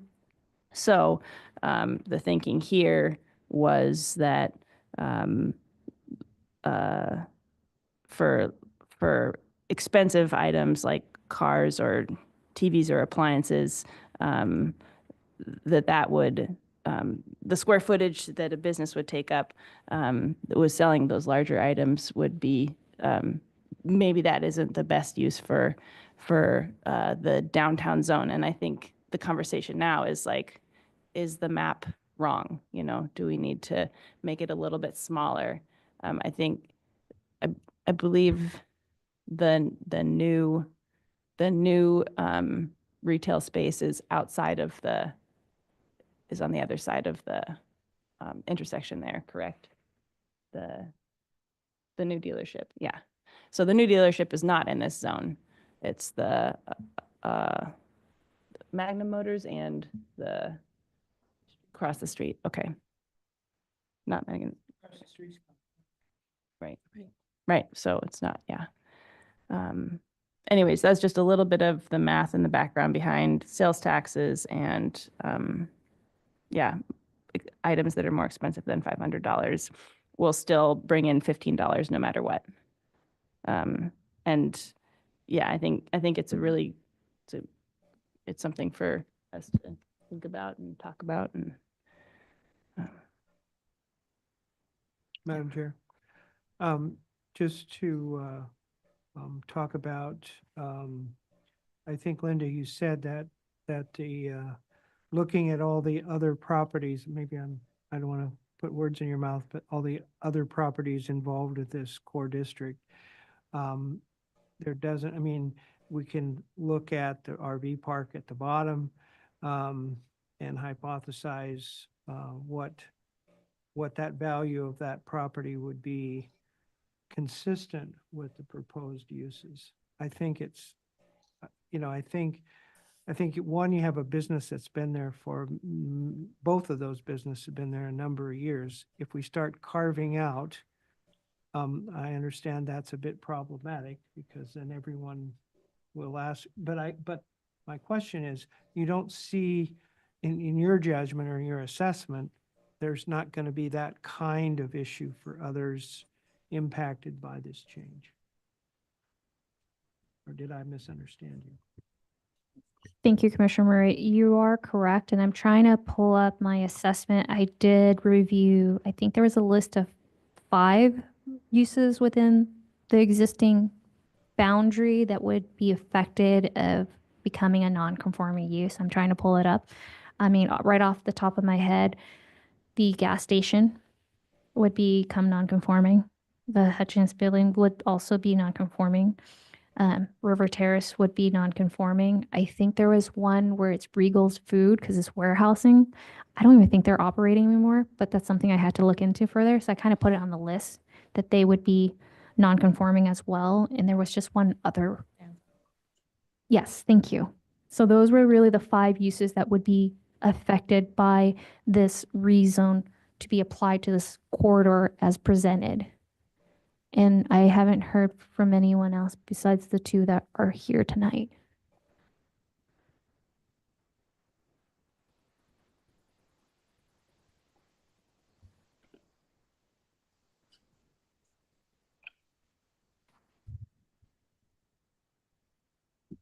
Commissioner Anderson, I think that the RV park at the end would be greatly affected too, with the same issue of potentially maybe resale later, is if they wanted to sell it to somebody who also wanted to keep it a RV park, they would be allowed to do that.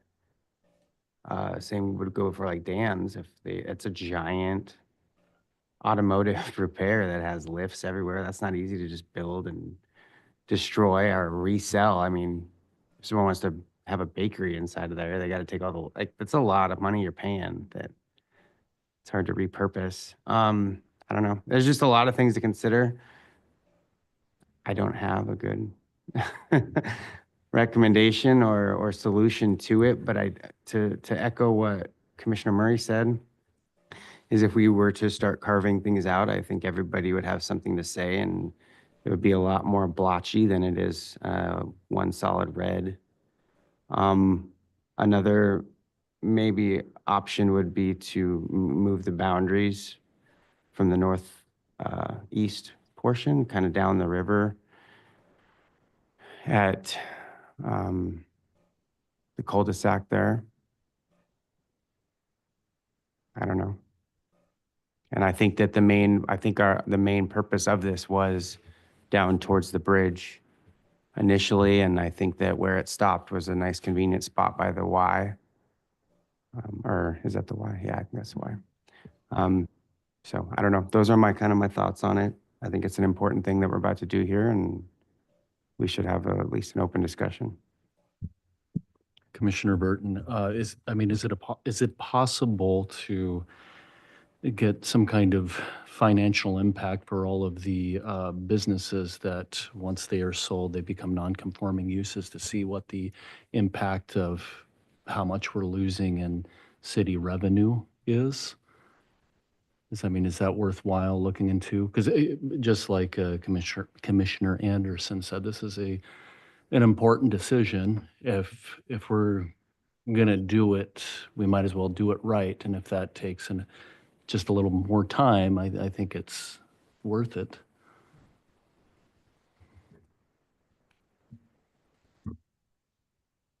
I can respond to that, or at least give you an idea, I mean, if that's the direction that your commission want, yes, our finance director gets a sales revenue report, and that's something that we can dial into each of these properties to see where they are at, to kind of give you those numbers.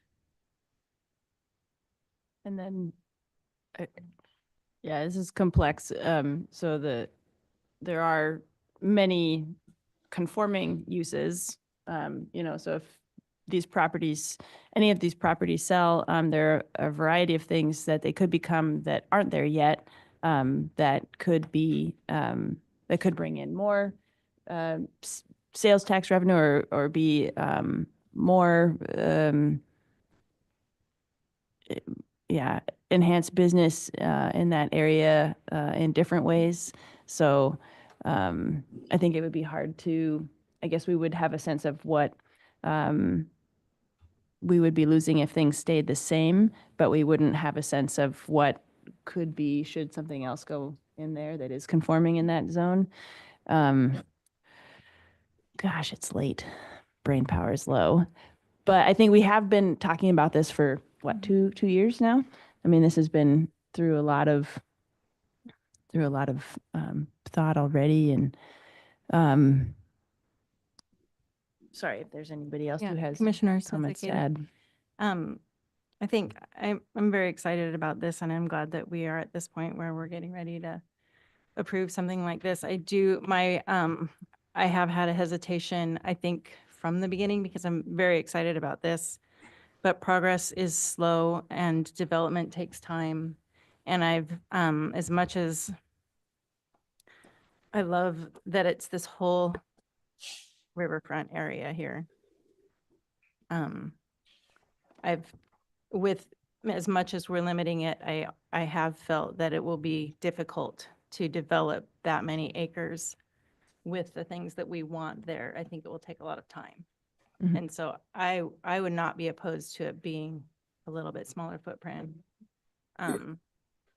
We already do have quite a bit of empty retail spaces along both sides of the corridor. Mhm. I think we have some great restaurants in our town. How much do we have for more without a lot more? Like, as things develop, we'll attract more tourism, more people that want to live here, and everything will rise with the tide. But I think it does take time. Anyway, I don't know if anyone else would consider like a motion to, I think is it Farnsworth? Or what's this road? I can't read it. Birch.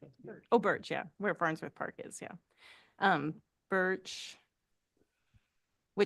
does the park need to be in the RMU? I mean, it's already protected as park. Yeah. I don't know. Yeah. So- Madam Chair, just to piggyback on what Jenny is saying, much of that property we own, right? Mhm. And so the only would-be non-conforming use is the auto thing. So, it seems to me that it's, when you look at historically, dealerships want to be right where all the people go by. That's just how they are. We really don't have anything like that otherwise. So two things if Jenny makes a motion, I'll second to lop off that last section. Or the other alternative, if it is one, would be to extend the length of time that abandonment is triggered. Because I think a year is an awfully short period of time. And Linda already said 18 months, but I think given, what people say, I mean, 2 or 3 years seems a more reasonable compromise if indeed we would decide to continue with the current proposal. Thanks. Mhm. Commissioner Anderson here. So I guess in reference to Robert's rules, would it be a move to amend the zone line to Birch Street? Just to kind Correct, motion, so we move to amend the boundary of this riverfront mixed-use Mhm. development. But if I may address Commissioner Murray's two items, the Mhm. first, I don't see an issue with. The number two about changing the terms or the length of a non-conforming use, that is outside the discussion of this. This is strictly in regards to the boundary of the district. You can direct staff later to come back with a code amendment to apply it across the board to 2 to 3 years, whatever the time frame is. Mhm. So I just want to be very clear. Mhm. Something about Jermaine. Yeah, I think that I mean, I think- would second. yeah. Well, there isn't a motion yet, but I think it's, I mean, if either or is going to be helpful, I think that definitely extending it to 2 to 3 years, which is not on the table right now, but is something that we can ask staff to do immediately following this resolution, which I think would give the landowner, would be of benefit to the landowner. And if that property does sell and there's ample time for the next owner to keep it in the same use for another 20 or 30 or 40 years, I think that's they can do that. It also would allow for, maybe that change to happen where there's other things that come into that zone that are different uses and in line with the riverfront downtown area. And there are areas right along the main Sterling Highway that I think people drive by a lot. So it's like, I think the question of what do we want in there for the next 50 to 100 years is really like what we should be thinking about. And I think that we've done a good job of what we want in that it is a pretty small, it's 80 acres out of, we just happen to have a very small town. So I think that I'd be more in favor of extending that time to 2 to 3 years and then keeping the zoning map the same. But yeah. Commissioner Strasbaugh here. I agree with you. I think that I don't want to cut off those lots right there because that's kind of right when you're pulling into Soldotna where you're just going to want that same vibe, So I agree with you. You just keep it in there and then figure out the grandfather idea for the 2 to 3 years. And there is those blocks do include, oh no, they don't. I guess that whole complex with Walgreens and all of the sidewalks that were just added and the paved trail behind. The paved trail behind is in the red, but a lot of that pedestrian friendly-ish, the brewery, the Starbucks, all that stuff that's, there has been a lot of focus on making that area pedestrian friendly, I think, to be like this connector piece through the park. So that bookend to the other bookend of the bridge, there's already begun to be a lot of investment on the city's part and others to add paths and walking and making that area a riverfront vibe. So it's just something else to consider.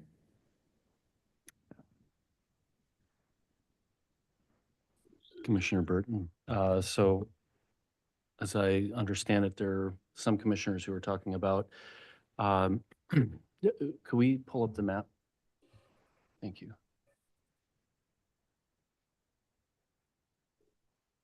So there are a few commissioners who are talking about taking a part of that off the RMU. Which part of that is? Can you isn't it? pull up the other map? That has the grid that before it's red with the park. Yeah, hold on. Not like this park and this is It's- that. So we're talking about this Yeah, section yeah. right here. Yeah, those.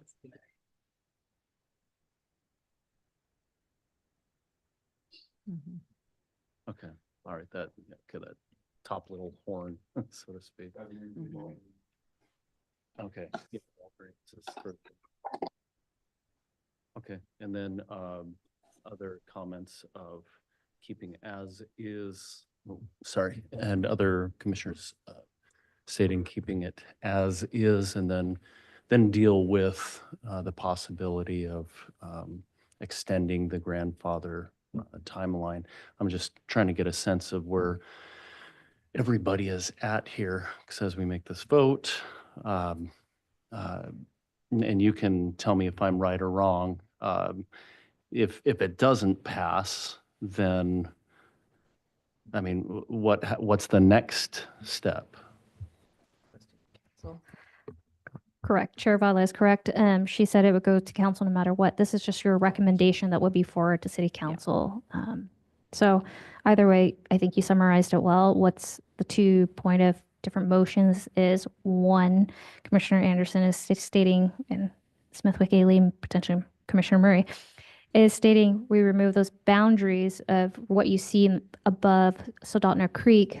I think it's 3 parcel right now. It's really going to be 4.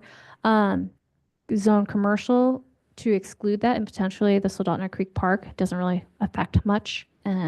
To just starting at the west end of the park, at the end of Birch, reducing that boundary as is, and still amend the zoning code to extend the term of nonconformity.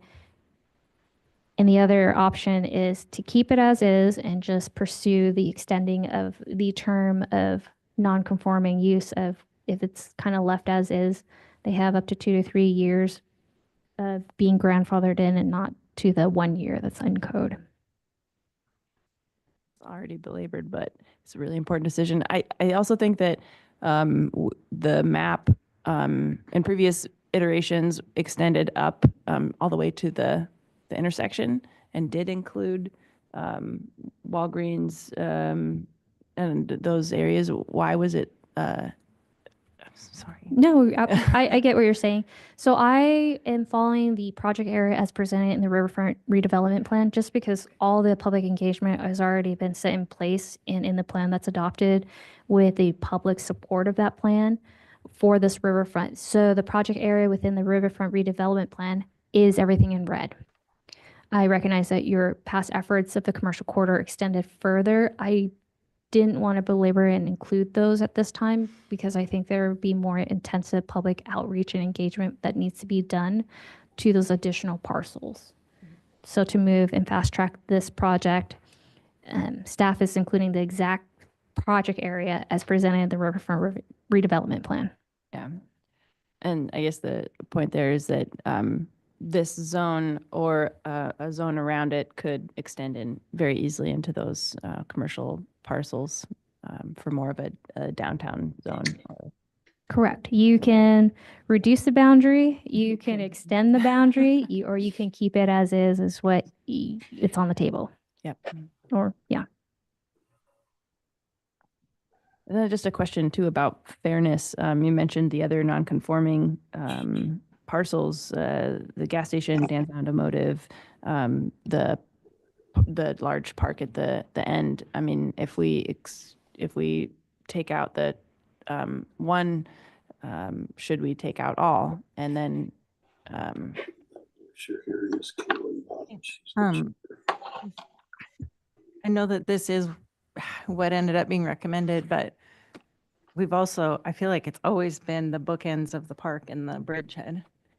So to me that was the focal point from the beginning. So I don't, I thought it was. I mean, I know totally that thought it there's, was the well, we had our core that we wanted to be bigger, but this, I'm talking about the Riverfront Okay. Yep, redevelopment yep. plan Yeah, project. Madam Chair.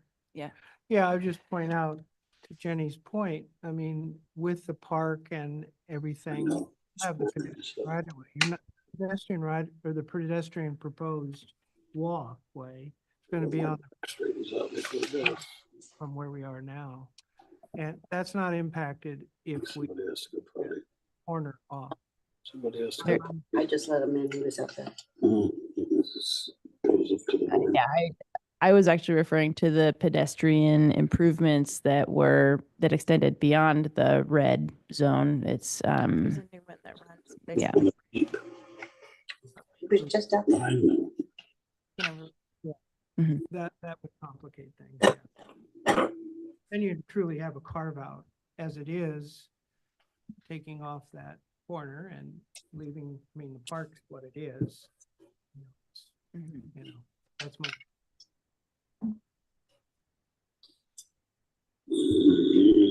Burton here. I mean, is this worth postponing? I know we've been working on this for a very long time. yeah, I mean, I would rather have it go through. I mean, council has the opportunity to add or take away as well, right? Yeah, I mean, that's kind of why I would want to make an amendment is if we were going to, so that we can get this off.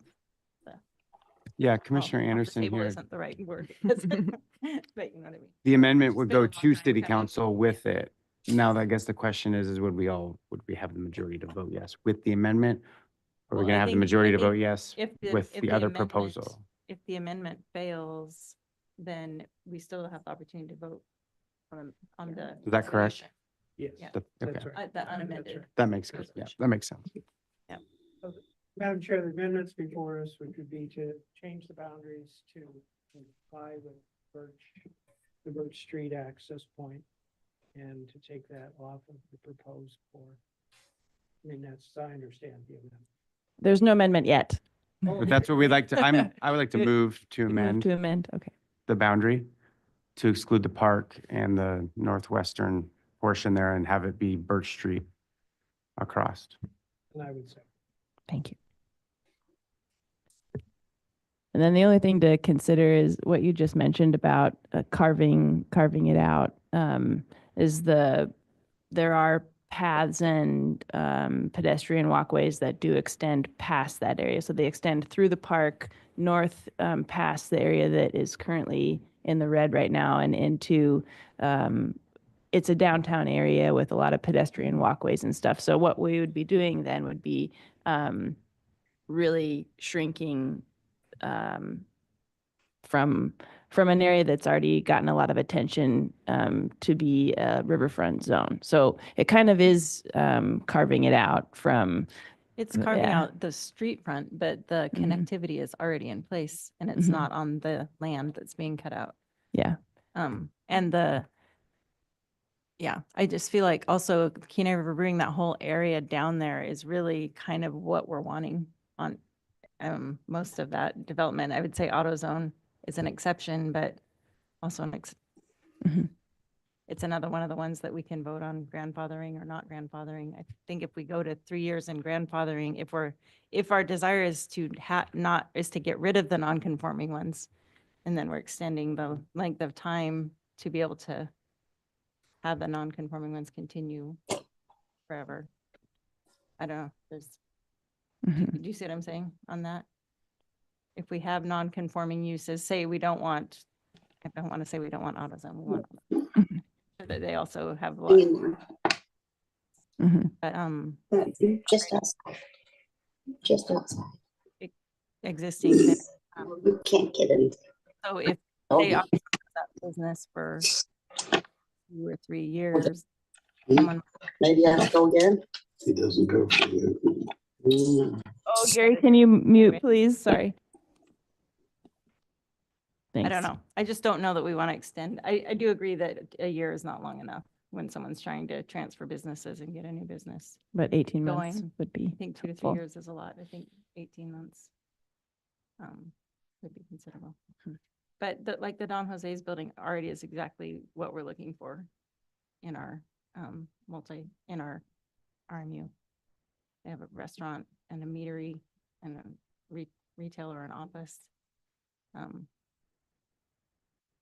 Kenai River Brewing. I mean, I just feel like we're not going to lose that connectivity. And there's, anyway. Any other discussion on the amendment, which we'll be voting on soon? And the amendment would be to Move the boundary. remove the boundary to Birch. Birch Street, which would be taking off the park and the that- four parcels. Do you see that as a problem to take off the park? I just feel like the park is safe. It's the bookend.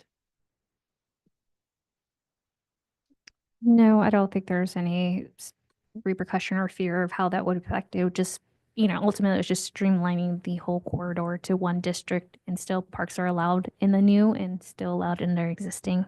So I don't have a heartache in staff's position that it would hinder anything what we're already doing there. I do want to point out that AutoZone is considered retail, so they wouldn't be affected as non-conforming. Just an FYI. So they're mostly conforming in there. Correct. They're considered that little retail area sales. anyway. Mm-hmm.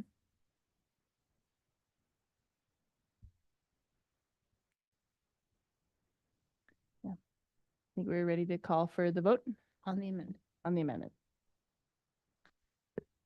Murray, Yes. Anderson, Yes. Strausbaugh, No. Smithwick Gailey, Yes. Turner, Yes. Burton, Yes. Fadla. No, but no pass. So We have 5 yes, 2 no. Motion passes. Motion to amend passes. all right, and now, is there any comment on the main resolution? Anything else to add there? So this will be as amended. We're voting on the main resolution. Do we want to make a motion to extend to 18 months? Or is that? That'll be, Okay, yeah. Can bring that up during commissioner comments. gotcha. Okay. Correct. So this is just as is now. Yep. Mhm. With the amendment. Can you call for the vote, please? Thanks. Burton, Yes. Turner, Yes. Anderson, Yes. Smithwick Gailey, Yes. Strausbaugh, Yes. Murray, Yes. Chair Fadla. Yes. You have 7 yes votes. Motion passes. Thank you for the good discussion. Moving on to unfinished business, there's none. There's new business. We have to talk about the airport commission. Who wants to do it? Don't all start at once. That means you? Oh, please, please, please, Murray. I think Commissioner Murray says he really, really is excited to serve.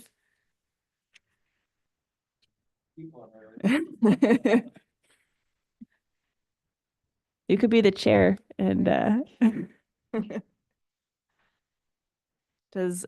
sorry, this is a real item of new business. Nominating a member to the airport commission in accordance with our Soldotna Municipal Code, section 2.50.040B.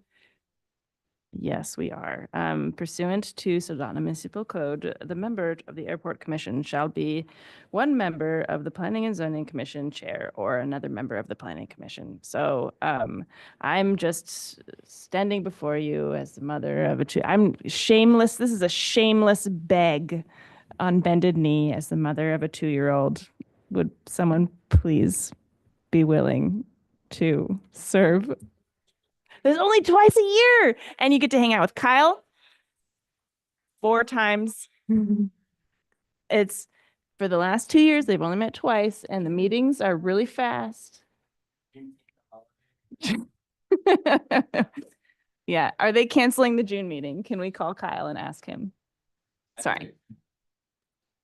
Things are getting silly. It's 7:30. Thank you so much. Man, I have to bring you flowers or something better, probably. Something better. Thank you so much. Yeah, yeah. Commissioner Murray. Kyle Airport Cornelis. Commission is staffed by Kyle Cornelis. Kyle. Kyle, It's all Kyle.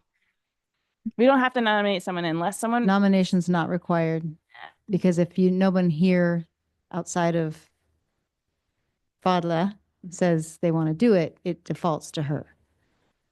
So did I hear you volunteer? Thank you so much. Thank you, Mr. Great reluctance, I will do it. Dennis Murray. Thank you, thank you, thank you. You're good, man. She said she was gonna bring what, 8 flowers? Anything you want, whatever you want, I will bring it. Under $35?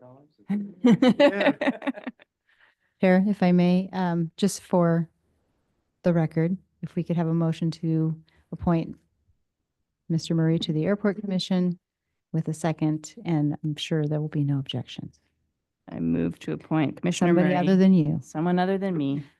I move to appoint Commissioner Murray to the Airport Commission. May I I have a second. second? Maybe have a round of applause. No vote? Do we have to vote now? Well, you can ask if there's any objections. Are there any objections? There are none. Thank you. Motion passes. All right. There are no public comments without prior notice, unless anyone from the public wishes to come up and make any additional comments. Thank you very much for being here.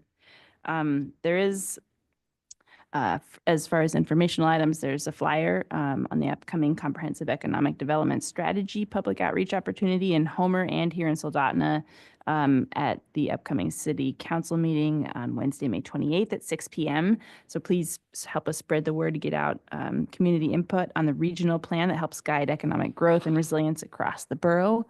Again, that's Wednesday, May 28th at 6 p.m. here, City Council. And we'll move on to Mayor and Council reports. We have Council Member Nelson with us tonight. Thank you for being here. Is there anything you'd like to report? Thank you very much. It's good to be back here. It's been almost a year since I've been to one of these, so good to see everybody. A couple things. Things have been busy. A lot of it has to do with the field house, but I'll look at my notes here.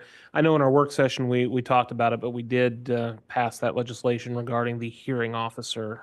So that was well received. There were some questions, but I think that taking the council out of that loop and having a professional hearing officer adjudicate these types of things really will streamline the process for a lot of folks and be able to be a pretty open, transparent, and fair process. So that did pass, as we talked about. Field house legislation.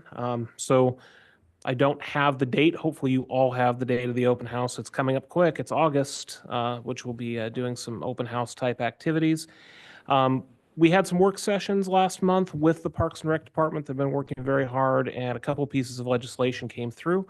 One was the booking policy, so that set out priorities for which groups get what, also the fee schedule, and how that's going to be handled.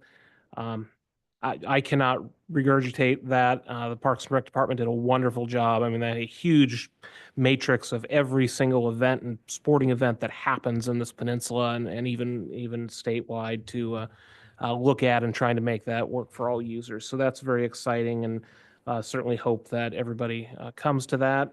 I'll also mention just in the field house vein that the Friends of the Soldotna Field House have formed in kind of the same vein as the Friends of the Library. And I think their mission now that the field house has been built is, I think, to try and help support some of those fees. I think they did a fundraiser here at the sports show or sold a raffle, something like that. It's kind of their first thing to try and help folks that can't take advantage of those fees or pay those fees. And I know there's some other exciting things coming potentially with some partnerships there. The other thing I'll add, I know we talked a little bit, it came up the Anadromous Stream Habitat Protection District that we have and the overlay district here in the city. One of the action items we did handle last month was just approval of a memorandum of agreement with the Kenai Watershed Forum.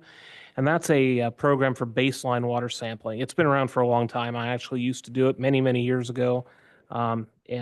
Basically what that does is that provides twice a year sampling at 15 or 20 different sites, but the city of Soldotna kind of helps in kind with the folks at the water treatment plant with some water testing and lab services. Those things are actually a little bit delicate, I will say. They have to be in the same certain temperature and some of these types of things that they sort. So I was glad to see that because that's an excellent program, and that's one of the things that's helped with health of the Kenai River when we talk about I think kind of early 2000s, it was a lot of focus on hydrocarbons and fuels, and that came into the four-stroke regulations. Feel like after that, it was all about turbidity, and now it's probably something else, but we heard a great report there. Just some upcoming things that I'll note. We have budget work sessions next week, so we do a every 2-year biennial, I think, budget is the right term for that. And it is, so we remember we adjust it kind of in the middle of that, but every 2 years we do the full budget process. So those work sessions, which I know are just probably great fun for every department to come in and talk to the council, but talk about their needs and what they're proposing. And they've gone through, this is of course just the end of a probably very many months long process. So that's next week. Couple things that might be coming to you, or actually I know will be coming to you, but I'll mention it now. A couple meetings ago, we had a group of citizens come in and they were talking about the zoning code as it related to having chickens. And there is a limit, or not a limit, but there's a minimum floor actually for having chickens and what your lot size is. So that was interesting because I didn't realize that even after I'd been on planning and zoning for many years. It was just an issue that didn't come up, but I think everyone, the administration's working a little bit on some language for that. I think Mr. Chilson and I are both interested in sponsoring that ordinance, so chances are you're going to see that. But I'm sure because of all this Riverfront and all this other work, I don't know when that's going to be, but I'm sure it'll be at some point. So you may see that come through.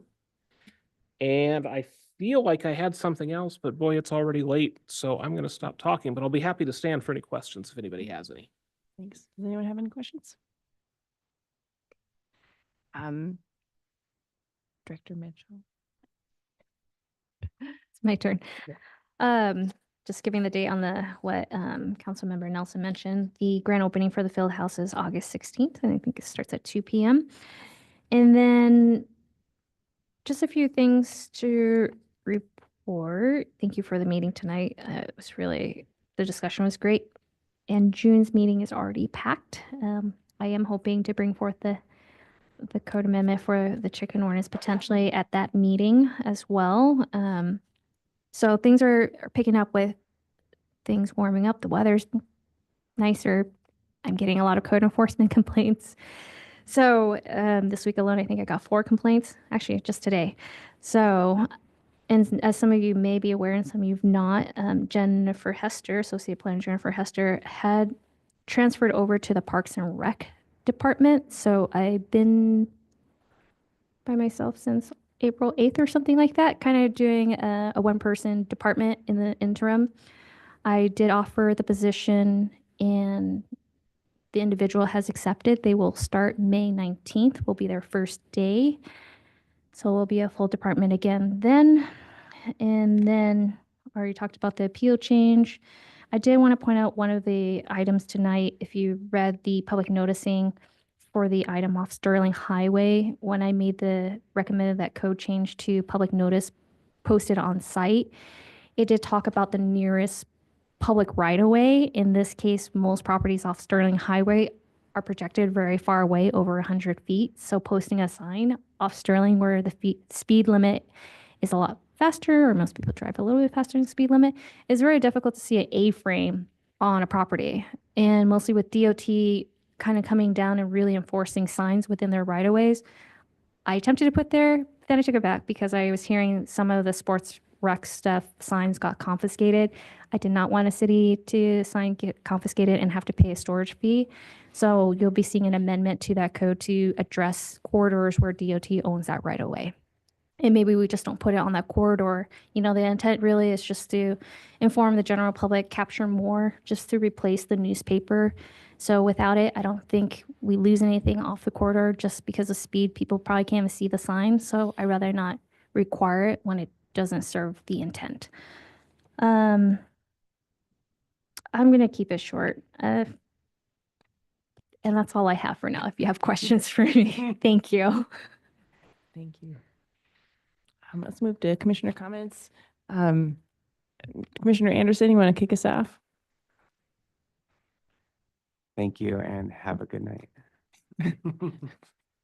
Commissioner Murray. It's a question. Now this thing pops up and says we voted just to remind us. That's the first time it's showed up on my screen.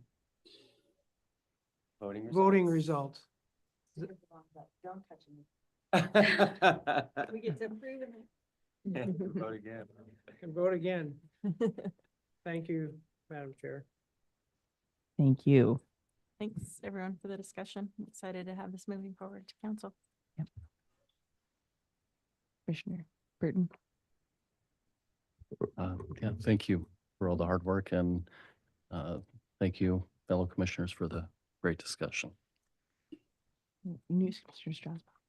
Thanks, Dennis Murray, for joining the commission for airport. So I don't have the Condolences pressure. are taken. And you know, we can spell him at any time. Maybe he needs Yeah, an yeah. alternate sometimes. Maybe he needs, so I think My report will be lengthy. excellent. And then Commissioner Turner. No real comments. Good meeting. Thank you. Yeah, thank you for joining. We're really happy to have you here. And thank you so much, Commissioner Murray, for your public service ×2. And yeah, with that, the next regular meeting will be held on Wednesday, June 4th, 2025 at 5:30 here. And our meeting is adjourned. Gavel. Thanks again, Susie.